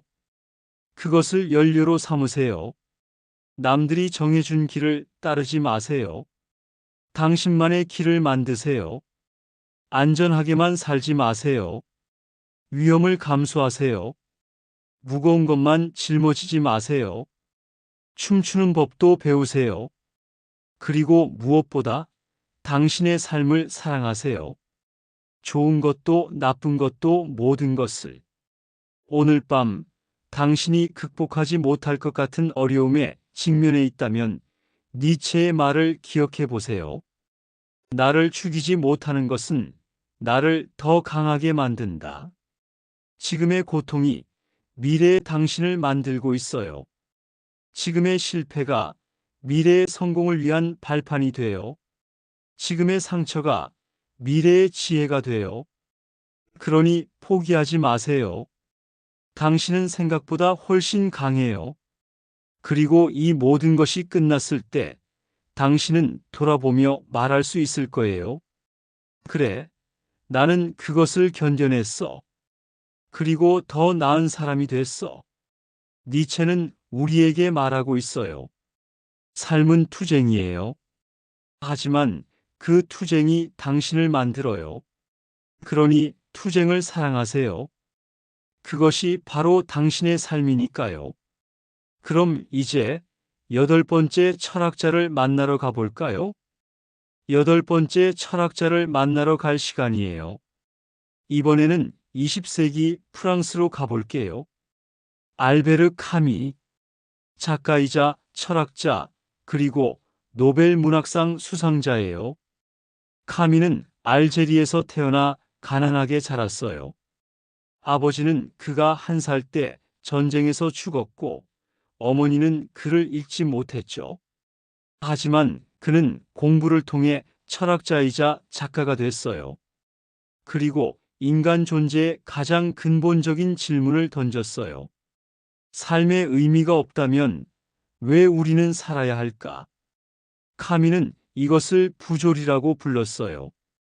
부조리란 뭘까요? 그것은 우리가 의미를 찾으려 하지만 세상은 아무런 의미도 주지 않는다는 것이에요. 우리는 왜? 라고 묻지만 우주는 대답하지 않아요. 우리는 정의를 원하지만 세상은 불공평해요. 우리는 영혼을 원하지만 우리는 죽어요. 이 간극, 이 모순, 이것이 바로 부조리예요.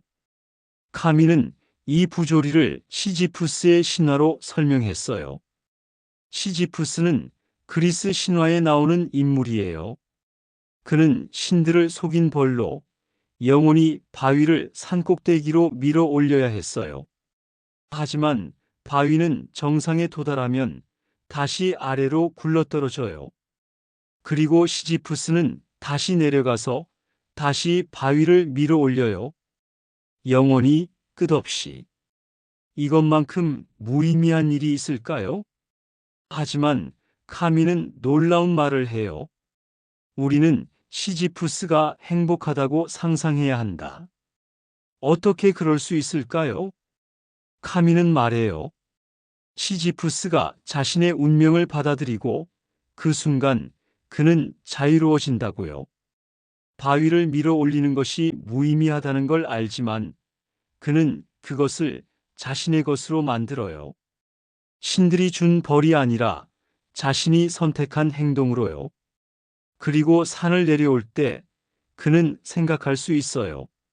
자신의 상황을, 자신의 삶을. 그 순간이 그의 승리예요. 우리의 삶도 어떤 면에서는 시지프스와 비슷해요. 매일 아침 일어나고, 일하고, 밥 먹고, 자고, 다시 아침이 와요. 끝없이 반복되는 일상. 때로는 이게 무슨 의미가 있나 싶을 때도 있죠. 하지만 카미는 말해요. 바로 그 속에서 우리가 의미를 만들어야 한다고요.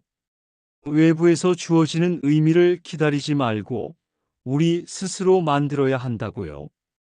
카미는 세 가지 선택지를 제시했어요. 첫 번째는 자살이에요. 삶이 의미 없다면 왜 살아야 하나?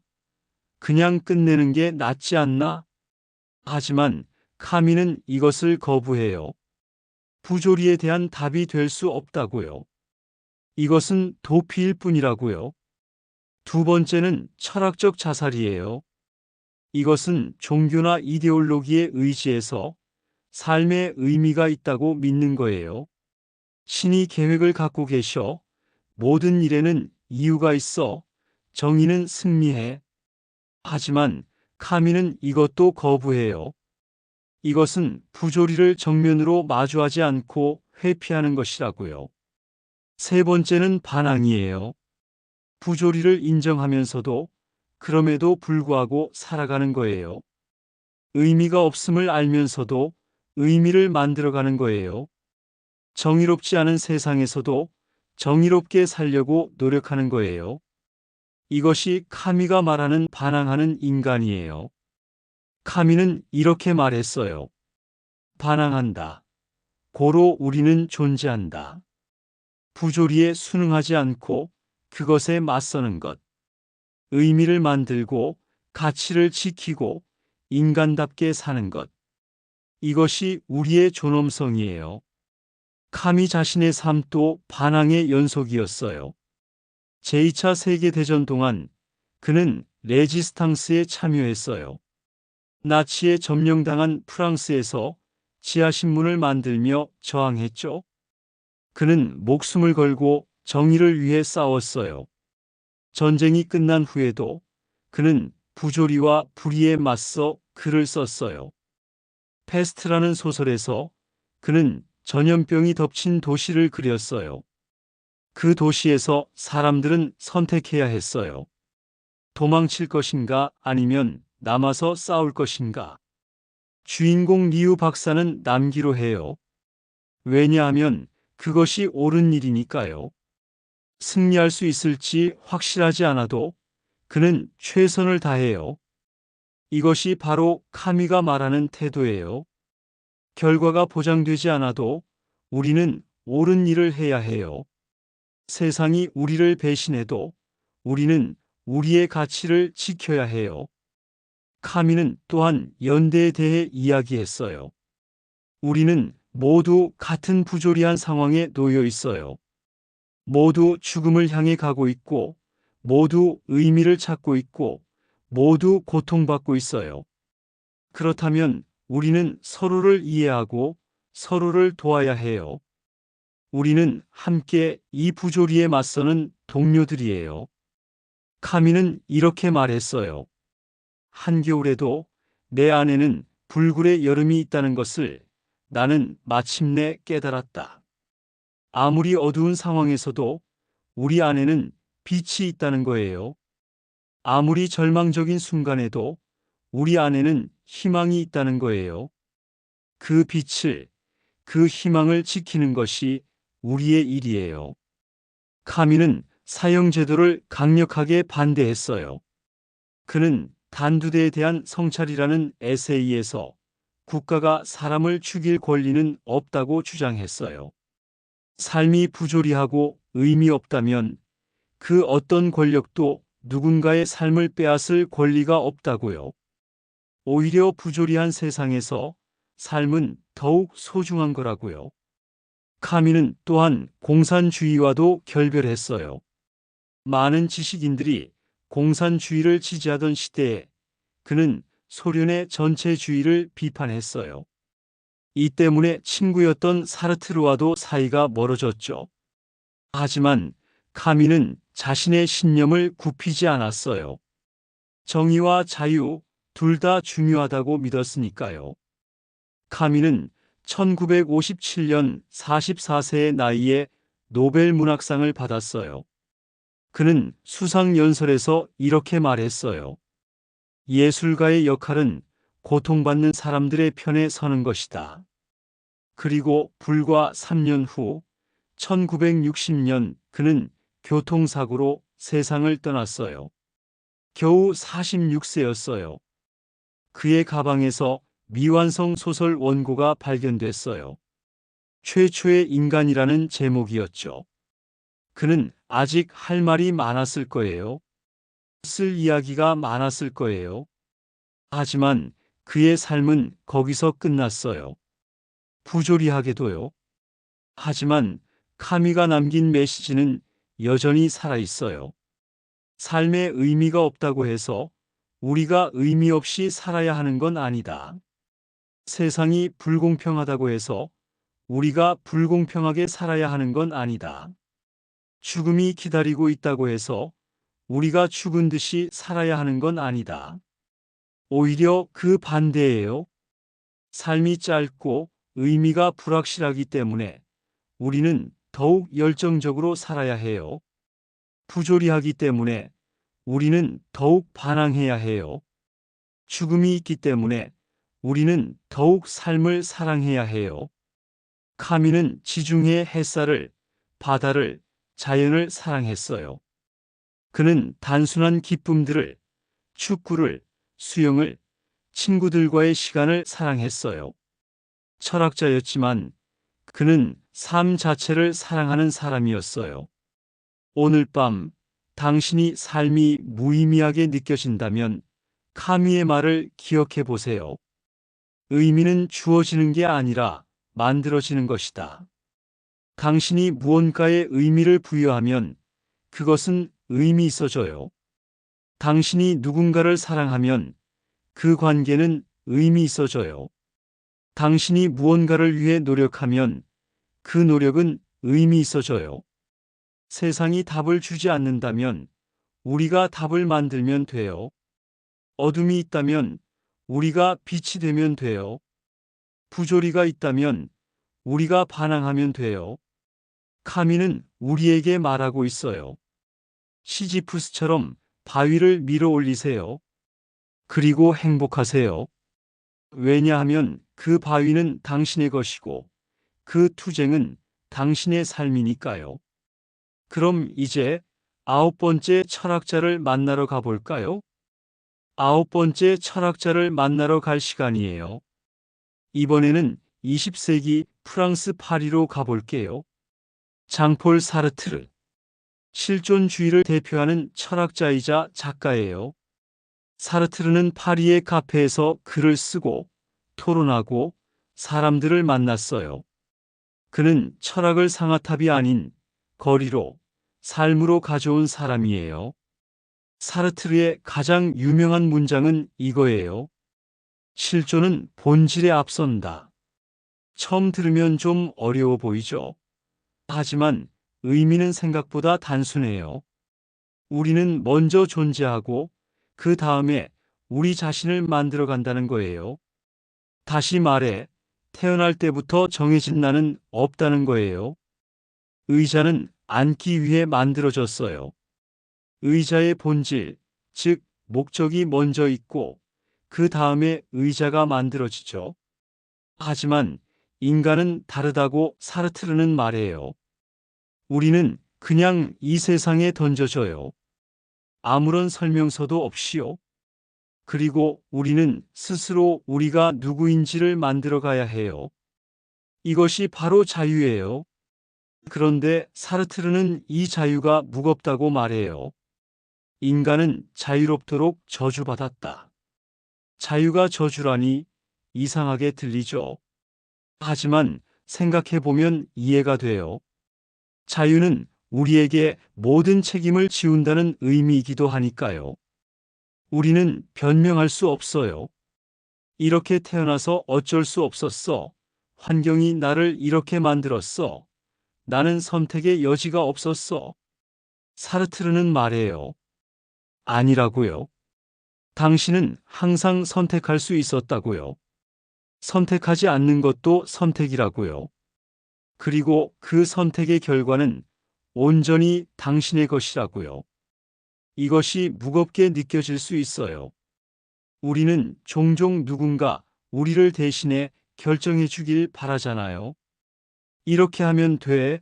저렇게 하는 게 맞아. 하지만 사르트르는 말해요. 아무도 당신을 대신해 살아줄 수 없다고요. 당신은 매 순간 선택해야 하고 그 선택에 책임을 져야 한다고요. 사르트르는 실존주의는 휴머니즘이다라는 강연에서 이런 예를 들었어요. 제2차 세계대전 중 한 젊은이가 사르트르를 찾아왔어요. 그는 딜레마에 빠져 있었어요.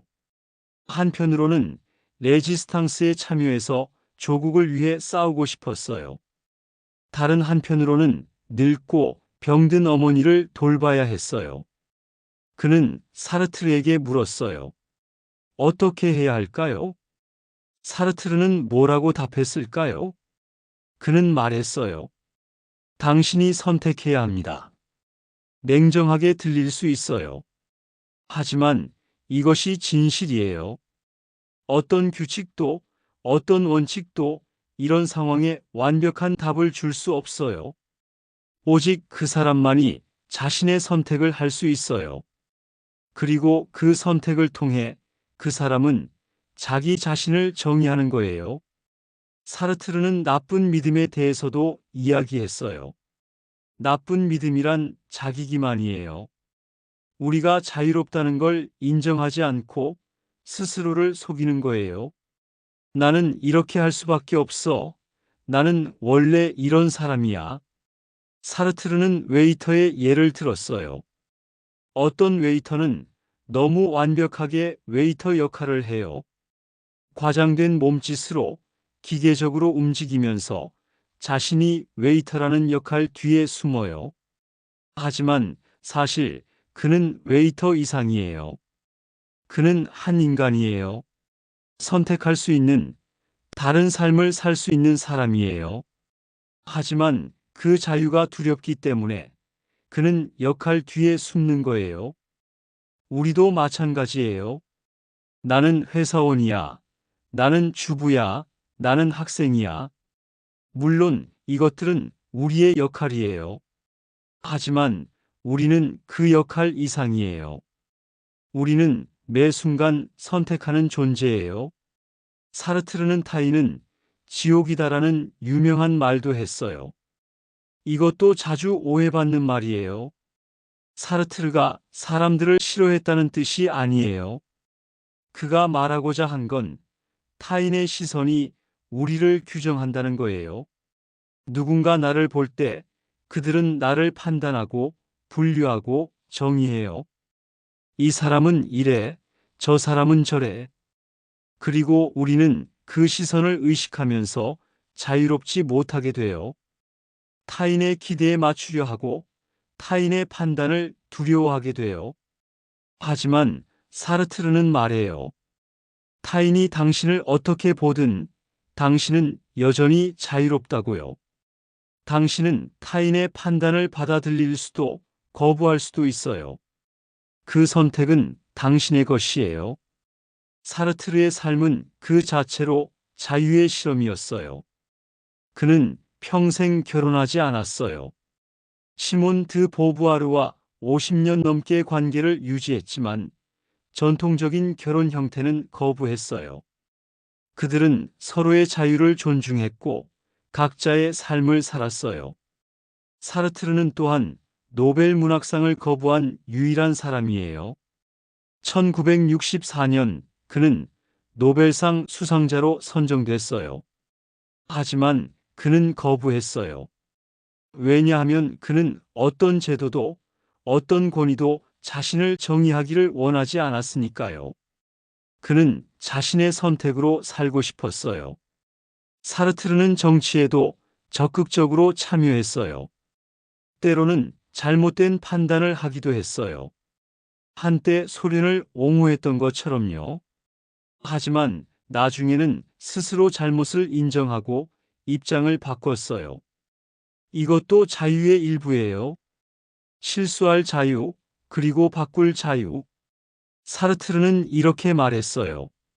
중요한 것은 사람들이 당신에게 한 것이 아니라 당신이 그들이 당신에게 한 것으로 무엇을 하느냐이다. 우리는 모두 어떤 상황에 놓여 있어요. 가난한 집에서 태어났을 수도, 부유한 집에서 태어났을 수도 있어요. 건강할 수도, 아플 수도 있어요.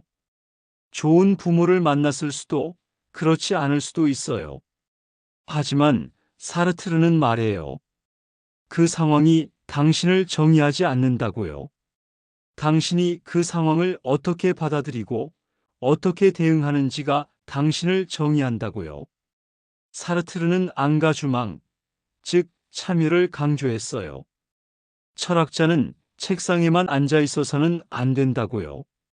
세상에 참여하고 불의에 맞서고 행동해야 한다고요. 그래서 그는 알제리 독립운동을 지지했고 베트남 전쟁을 반대했고 68혁명에 참여했어요. 그는 자신의 신념을 삶으로 증명했어요. 사르트르는 또한 프로젝트에 대해 이야기했어요. 우리는 과거에 의해 정의되는 게 아니라 미래를 향한 프로젝트에 의해 정의된다고요. 나는 뭐가 될 거야? 나는 뭘 할 거야? 이 미래를 향한 기획이 우리를 살아있게 만들어요. 과거는 바꿀 수 없지만 미래는 열려 있어요. 그리고 우리는 매 순간 그 미래를 선택하고 있어요. 사르트르는 1980년 74세의 나이로 세상을 떠났어요. 그의 장례식에는 5만 명이 넘는 사람들이 모였어요. 그는 한 시대의 상징이었어요. 자유를, 선택을, 책임을 진지하게 고민한 사람이었어요.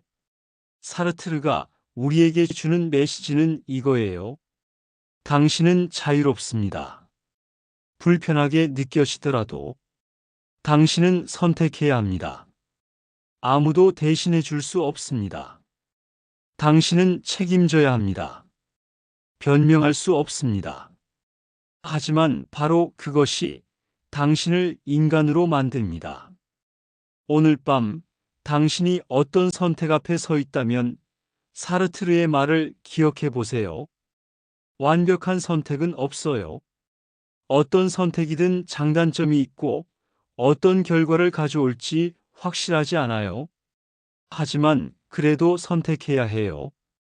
그리고 그 선택을 통해 당신은 당신 자신을 만들어가는 거예요. 두려워하지 마세요. 선택한다는 것은 살아있다는 증거예요. 자유롭다는 증거예요. 그리고 그것은 축복이에요. 무겁지만 아름다운 축복이에요. 사르트르는 우리에게 말하고 있어요. 당신은 이미 선택하고 있습니다. 매 순간. 그러니 의식적으로 선택하세요. 용기 있게 선택하세요. 그것이 바로 당신의 삶이니까요. 그럼 이제 마지막 10번째 철학자를 만나러 가볼까요? 마지막 10번째 철학자를 만나러 갈 시간이에요. 이번에는 현대로 돌아올게요. 바로 지금 우리와 같은 시대를 살고 있는 철학자예요. 알랭 드 보통. 1969년 스위스에서 태어나 현재 영국에서 활동하는 작가이자 철학자예요. 그는 조금 특별해요. 고대 철학자들처럼 어려운 개념을 설명하는 대신 우리의 일상적인 고민들에 대해 이야기해요. 왜 나는 불안할까? 왜 관계는 어려울까? 왜 일은 힘들까? 이런 평범한 하지만 중요한 질문들 말이에요. 알랭 드 보통은 이렇게 말했어요. 우리는 모두 불완전한 사람들입니다. 그리고 그것은 괜찮습니다. 현대 사회는 우리에게 완벽하라고 요구해요.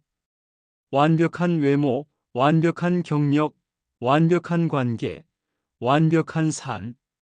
SNS를 보면 모두가 행복해 보이고 성공해 보이고 완벽해 보여요.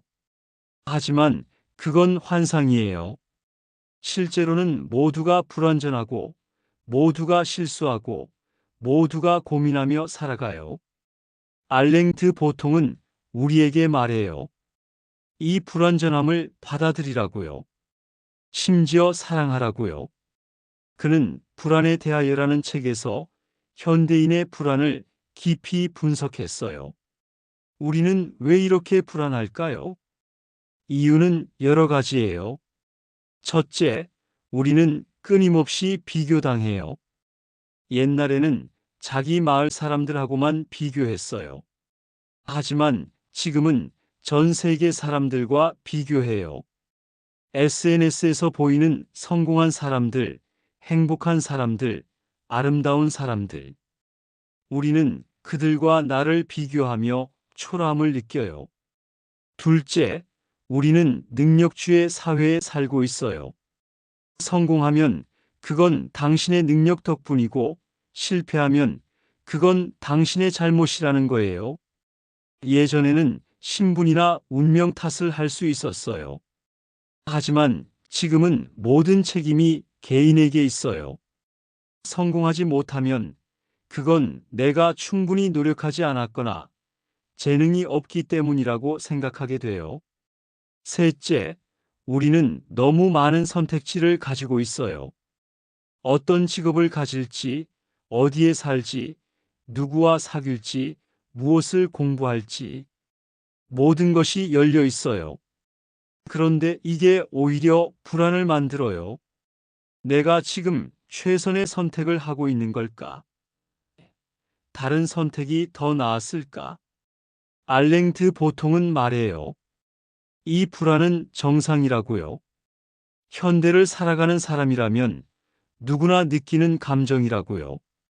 그러니 자책하지 말라고요. 그는 사랑의 기술이라는 책에서 관계에 대해 이야기했어요. 우리는 로맨틱한 사랑에 대한 환상을 갖고 있어요. 운명적인 사람을 만나면 모든 게 완벽할 거야. 진정한 사랑은 노력하지 않아도 자연스럽게 이어져. 하지만 알랭드 보통은 말해요. 그건 신화일 뿐이라고요. 모든 관계는 어려워요. 왜냐하면 우리는 모두 불완전한 사람들이니까요. 우리는 각자 상처를 갖고 있고, 약점을 갖고 있고, 나쁜 습관을 갖고 있어요.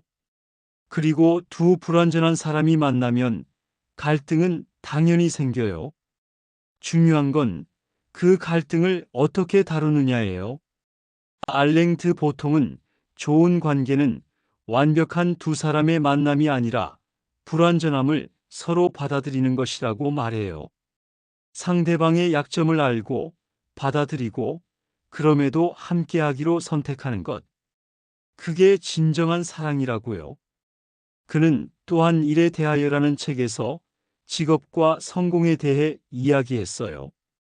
우리는 일을 통해 정체성을 찾으려 해요. 당신은 무슨 일을 하세요? 이 질문이 사실상 당신은 누구세요? 를 의미하죠. 하지만 알랭드 보통은 말해요. 일은 우리의 전부가 아니라고요. 실패한다고 해서, 성공하지 못한다고 해서 당신의 가치가 없어지는 건 아니라고요. 그는 성공과 실패는 종종 우연에 의해 결정된다고 말해요. 물론 노력도 중요하지만 운도 중요해요. 때로는 아무리 열심히 해도 안 될 때가 있어요. 그리고 때로는 별로 노력하지 않았는데 잘 될 때도 있어요. 이걸 인정하는 것이 중요해요. 그래야 성공했을 때 겸손할 수 있고 실패했을 때 너무 자책하지 않을 수 있으니까요. 알랭드 보통은 철학의 위안이라는 책에서 고대 철학자들의 지혜를 현대의 문제에 적용했어요. 인기가 없어서 고민이라면 소크라테스를 떠올려 보라고요. 돈이 부족해서 걱정이라면 에피쿠로스를 생각해 보라고요. 가슴이 아프다면 쇼펜하우어를 읽어 보라고요. 철학은 멀리 있는 게 아니라 바로 우리 삶 속에 있다고 말해요. 알랭드 보통은 또한 여행의 기술에서 여행에 대해 이야기했어요. 우리는 종종 여행이 우리를 행복하게 만들 거라고 기대해요. 하지만 여행지에 가서도 우리는 여전히 우리 자신이에요. 우리의 고민도, 불안도, 성격도 함께 따라와요. 알랭드 보통은 말해요. 여행의 진짜 의미는 장소를 바꾸는 게 아니라 시각을 바꾸는 거라고요. 새로운 것을 보고 새로운 방식으로 생각하고 일상에서 벗어나 자신을 돌아보는 것. 그게 여행이 우리에게 주는 진짜 선물이라고요. 알랭드 보통은 2008년에 인생학교라는 기관을 만들었어요. 이곳에서는 철학, 심리학, 문학을 통해 일상의 문제들을 다뤄요. 어떻게 더 나은 관계를 맺을까? 어떻게 일과 삶의 균형을 찾을까? 어떻게 나이 드는 것을 받아들일까? 이런 실용적인 질문들을요. 철학은 학문이 아니라 삶의 도구라는 그의 믿음을 실천하는 거예요. 알랭드 보통은 SNS 시대의 문제도 지적했어요. 우리는 다른 사람들의 하이라이트만 보고 있다고요. 결혼식, 승진, 여행, 행복한 순간들. 하지만 그 사이에 있는 평범한 날들, 힘든 순간들, 실패들은 보이지 않아요. 그래서 우리는 착각해요. 다른 사람들은 다 행복한데 나만 힘든가 봐. 하지만 사실은 모두가 힘들어요. 모두가 불완전해요. 모두가 고민하며 살아가요. 단지 그걸 보여주지 않을 뿐이에요. 알랭드 보통은 비관주의를 권장해요. 이상하게 들릴 수 있지만 그가 말하는 비관주의는 현실주의예요. 기대를 낮추면 실망할 일도 줄어들어요. 모든 게 완벽할 거라고 기대하지 않으면 작은 것들에도 감사할 수 있어요. 오늘이 최악의 날이 될 거라고 생각하고 나가면 보통의 날도 괜찮은 날이 돼요. 이건 삶을 포기하는 게 아니에요. 오히려 삶을 더 즐기는 방법이에요. 알랭드 보통은 감사에 대해서도 이야기했어요. 우리는 가진 것보다 없는 것에 집중하는 경향이 있어요. 하지만 잠시 멈춰서 생각해 보면 우리에게는 감사할 것들이 많아요. 건강, 지붕, 음식, 사랑하는 사람들, 평화. 이런 것들은 당연한 게 아니에요.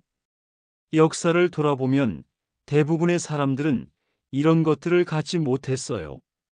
우리는 사실 축복받은 거예요. 단지 그걸 자주 잊어버릴 뿐이에요. 알랭드 보통은 우리에게 말해요. 완벽하려고 하지 마세요. 인간이 되세요. 모든 것을 가지려고 하지 마세요. 가진 것에 감사하세요. 항상 행복하려고 하지 마세요. 때로는 슬퍼도 괜찮아요. 혼자 잘하려고 하지 마세요. 도움을 요청하세요. 빨리 성공하려고 하지 마세요. 천천히 성장하세요. 알랭드 보통의 메시지는 따뜻해요. 그는 우리를 비판하지 않아요. 대신 이해하고 공감하고 위로해요. 당신만 그런 게 아니에요. 모두가 그래요. 당신은 충분히 잘하고 있어요. 당신은 사랑받을 자격이 있어요. 불완전하더라도 오늘 밤 이 긴 여정의 마지막에 서서 생각해 보세요. 우리는 10명의 철학자를 만났어요. 소크라테스는 우리에게 자신을 알라고 했어요. 에픽테토스는 통제할 수 없는 것을 내려놓으라고 했어요. 마르쿠스는 현재를 살라고 했어요. 세네카는 시간을 소중히 하라고 했어요. 쇼펜하우어는 고통을 받아들이라고 했어요. 키르케고르는 불안을 자유의 신호로 보라고 했어요. 니체는 고통을 힘으로 바꾸라고 했어요. 카미는 부조리 속에서도 반항하라고 했어요. 사르트르는 선택하는 용기를 가지라고 했어요. 그리고 알랭 드 보통은 불완전함을 사랑하라고 했어요. 이 모든 메시지를 하나로 모으면 뭐가 될까요? 당신은 불완전하고 때로는 고통받고 자주 불안하고 항상 선택해야 하는 존재예요. 하지만 바로 그것이 인간이에요. 그리고 그것은 아름다워요. 당신은 혼자가 아니에요. 수천 년 동안 수많은 사람들이 같은 고민을 해왔어요. 그리고 이 철학자들은 그 고민 속에서 지혜를 발견했어요. 이제 그 지혜는 당신의 것이에요. 당신이 힘들 때, 당신이 고민할 때, 당신이 길을 잃었을 때, 이 철학자들의 목소리를 기억해 보세요. 그들은 당신 곁에 있어요.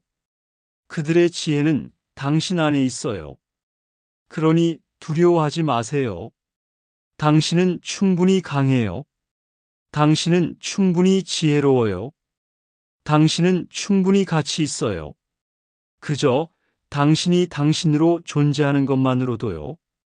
오늘 밤 편안히 주무세요. 그리고 내일 아침 새로운 하루를 맞이하세요. 조금 더 자유롭게, 조금 더 용기 있게, 조금 더 당신답게. 감사합니다. 이 시간을 함께 해주셔서요. 여기까지 오신 당신, 정말 고생 많으셨어요. 이 시간이 넘는 시간 동안 함께 여행을 해왔네요. 고대 그리스의 광장에서부터 로마 제국의 궁전을, 19세기 유럽의 서재를, 20세기 파리의 카페를, 그리고 현대의 일상까지. 우리는 시간과 공간을 넘어 10명의 철학자를 만났어요. 그들은 모두 다른 시대를 살았고 다른 환경에 있었어요. 하지만 그들이 던진 질문들은 놀랍도록 비슷했어요. 나는 누구인가? 어떻게 살아야 하는가? 고통을 어떻게 견뎌야 하는가? 무엇이 진정으로 중요한가? 이 질문들은 2000년 전에도 중요했고 지금도 중요해요. 그리고 아마 1000년 후에도 여전히 중요할 거예요. 왜냐하면 이것들은 인간이라면 누구나 마주하는 질문들이니까요. 지금 이 순간 당신이 느끼고 있는 감정들, 외로움, 불안, 두려움, 혼란, 그리고 때로는 희망. 이 모든 것들을 수천 년 전 사람들도 느꼈어요. 소크라테스도 자신에 대해 의문을 품었어요. 에픽테토스도 자유를 갈망했어요. 마르쿠스 아우렐리우스도 죽음을 두려워했어요. 세네카도 시간이 부족하다고 느꼈어요. 쇼펜하우어도 고통 속에서 의미를 찾으려 했어요. 키르케고르도 불안과 씨름했어요. 니체도 외로웠고 이해받지 못했어요. 카미도 삶의 부조리함에 당황했어요. 사르트르도 선택의 무게를 느꼈어요. 알랭 드 보통도 불완전함과 화해하려 노력했어요. 이들은 특별한 사람들이었지만 동시에 우리와 똑같은 사람들이었어요. 그들도 아침에 일어나 고민했고 밤에 잠들며 생각했어요. 그들도 실수했고 후회했고 방황했어요. 하지만 그들은 포기하지 않았어요. 그들은 질문을 멈추지 않았어요. 그들은 계속 생각하고 쓰고 살아갔어요. 그리고 그 과정에서 그들은 지혜를 발견했어요. 완벽한 답은 아니었어요. 때로는 서로 모순되기도 했어요. 하지만 그것이 오히려 좋은 거예요. 왜냐하면 삶에는 하나의 정답만 있는 게 아니니까요. 당신에게 맞는 답은 당신이 찾아야 해요. 이 철학자들은 당신에게 길을 보여줄 수 있어요. 하지만 그 길을 걷는 것은 당신의 몫이에요. 지난 이 시간 동안 우리가 배운 것들을 잠시 정리해 볼까요? 우리는 배웠어요. 자기 자신을 아는 것의 중요성을, 통제할 수 없는 것을 내려놓는 지혜를, 현재 이 순간에 존재하는 법을, 시간의 소중함을, 고통도 우리를 성장시킨다는 것을, 불안은 자유의 신호라는 것을, 상처가 우리를 강하게 만든다는 것을, 부조리 속에서도 의미를 만들 수 있다는 것을, 선택하는 용기를 가져야 한다는 것을, 그리고 불완전해도 괜찮다는 것을. 이 모든 것을 한마디로 요약하면 뭐가 될까요? 당신은 충분히 괜찮은 사람입니다. 당신이 느끼는 것들은 정상입니다. 당신이 겪는 어려움은 당신만의 것이 아닙니다. 그리고 당신은 이것을 견딜 수 있습니다. 지금 이 순간 당신이 어떤 상황에 있든, 행복하든 슬프든 성공했든 실패했든 건강하든 아프든, 당신은 가치 있는 사람이에요. 당신이 존재한다는 것만으로도요. 오늘 밤 혹은 지금 이 순간 이후로 당신이 힘든 일을 마주하게 될 때가 있을 거예요. 그때 이 철학자들을 기억해 보세요. 소크라테스처럼 자신에게 물어보세요. 내가 정말 원하는 게 뭐지? 에픽테토스처럼 생각해 보세요. 이 중에서 내가 통제할 수 있는 건 뭐지? 마르쿠스처럼 현재에 집중해 보세요. 지금 이 순간 내가 할 수 있는 최선은 뭐지? 세네카처럼 시간을 의식해 보세요. 이게 정말 내 시간을 쓸 만한 가치가 있을까? 쇼펜하우어처럼 받아들여 보세요. 고통은 삶의 일부야. 이것도 지나갈 거야. 키르케고르처럼 불안을 인정해 보세요. 내가 불안한 건 내가 자유롭기 때문이야.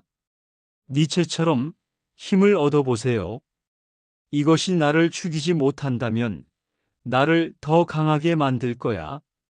카미처럼 반항해 보세요. 그래도 나는 계속할 거야. 의미를 만들어 갈 거야. 사르트르처럼 선택해 보세요. 나는 자유롭다. 그리고 나는 선택할 수 있다. 알랭드 보통처럼 자신에게 친절해져 보세요. 나는 불완전해. 그리고 그건 괜찮아. 이 목소리들이 당신 안에 있어요. 당신이 필요할 때 그들이 속삭여 줄 거예요. 그러니 두려워하지 마세요. 당신은 혼자가 아니에요. 당신에게는 이 지혜들이 있어요. 그리고 무엇보다 당신 자신이 있어요. 당신 안에는 이미 답이 있어요. 때로는 그걸 찾기 어려울 수도 있어요. 하지만 조용히 자신의 내면을 들여다보면 당신은 알게 될 거예요. 무엇이 옳은지, 무엇이 중요한지, 어떻게 살아야 하는지. 마지막으로 당신에게 이것만은 꼭 말하고 싶어요. 당신은 지금 이 순간도 충분히 잘하고 있어요. 완벽하지 않아도 돼요. 모든 걸 다 알지 못해도 돼요. 항상 강하지 않아도 돼요. 때로는 쉬어도 돼요. 때로는 울어도 돼요. 때로는 도움을 청해도 돼요. 그것이 인간이에요. 그것이 당신이에요. 그리고 그것은 아름다워요. 이제 곧 이 영상이 끝나겠지만 이 여정은 끝나지 않아요. 오히려 이제 시작이에요. 당신만의 철학을 만들어가는 시작. 당신만의 지혜를 쌓아가는 시작. 당신만의 삶을 살아가는 시작. 천천히 가세요. 급하게 답을 찾으려 하지 마세요. 삶은 긴 여정이에요. 그리고 그 여정 자체가 목적이에요. 도착지보다 중요한 건 어떻게 걸어가느냐예요. 오늘 밤 편안히 주무세요. 그리고 내일 아침 해가 떠오를 때 새로운 하루를 맞이하세요. 조금 더 가벼운 마음으로, 조금 더 따뜻한 눈으로, 조금 더 용기 있는 마음으로. 당신은 혼자가 아니에요. 당신과 함께하는 수많은 사람들이 있어요. 보이지 않지만 같은 고민을 하고 있는 사람들이요. 그리고 당신과 함께하는 이 지혜들이 있어요. 수천 년의 시간을 건너온 인류의 지혜들이요. 그러니 기억하세요. 당신은 소중해요. 당신은 가치 있어요. 당신은 사랑받을 자격이 있어요. 그리고 당신은 할 수 있어요. 무엇이든요. 이 영상이 당신에게 작은 위로가 되었기를 바라요. 작은 힘이 되었기를 바라요. 작은 빛이 되었기를 바라요. 그리고 언제든 다시 돌아오세요. 당신이 필요할 때 이 목소리들이 여기서 기다리고 있을게요. 마지막으로 당신에게 오늘 하루도 내일도 그 다음 날도 당신이 당신으로 살아가길. 그것만으로 충분하니까요. 감사합니다. 그리고 안녕히 주무세요. 당신은 충분히 사랑받을 자격이 있습니다.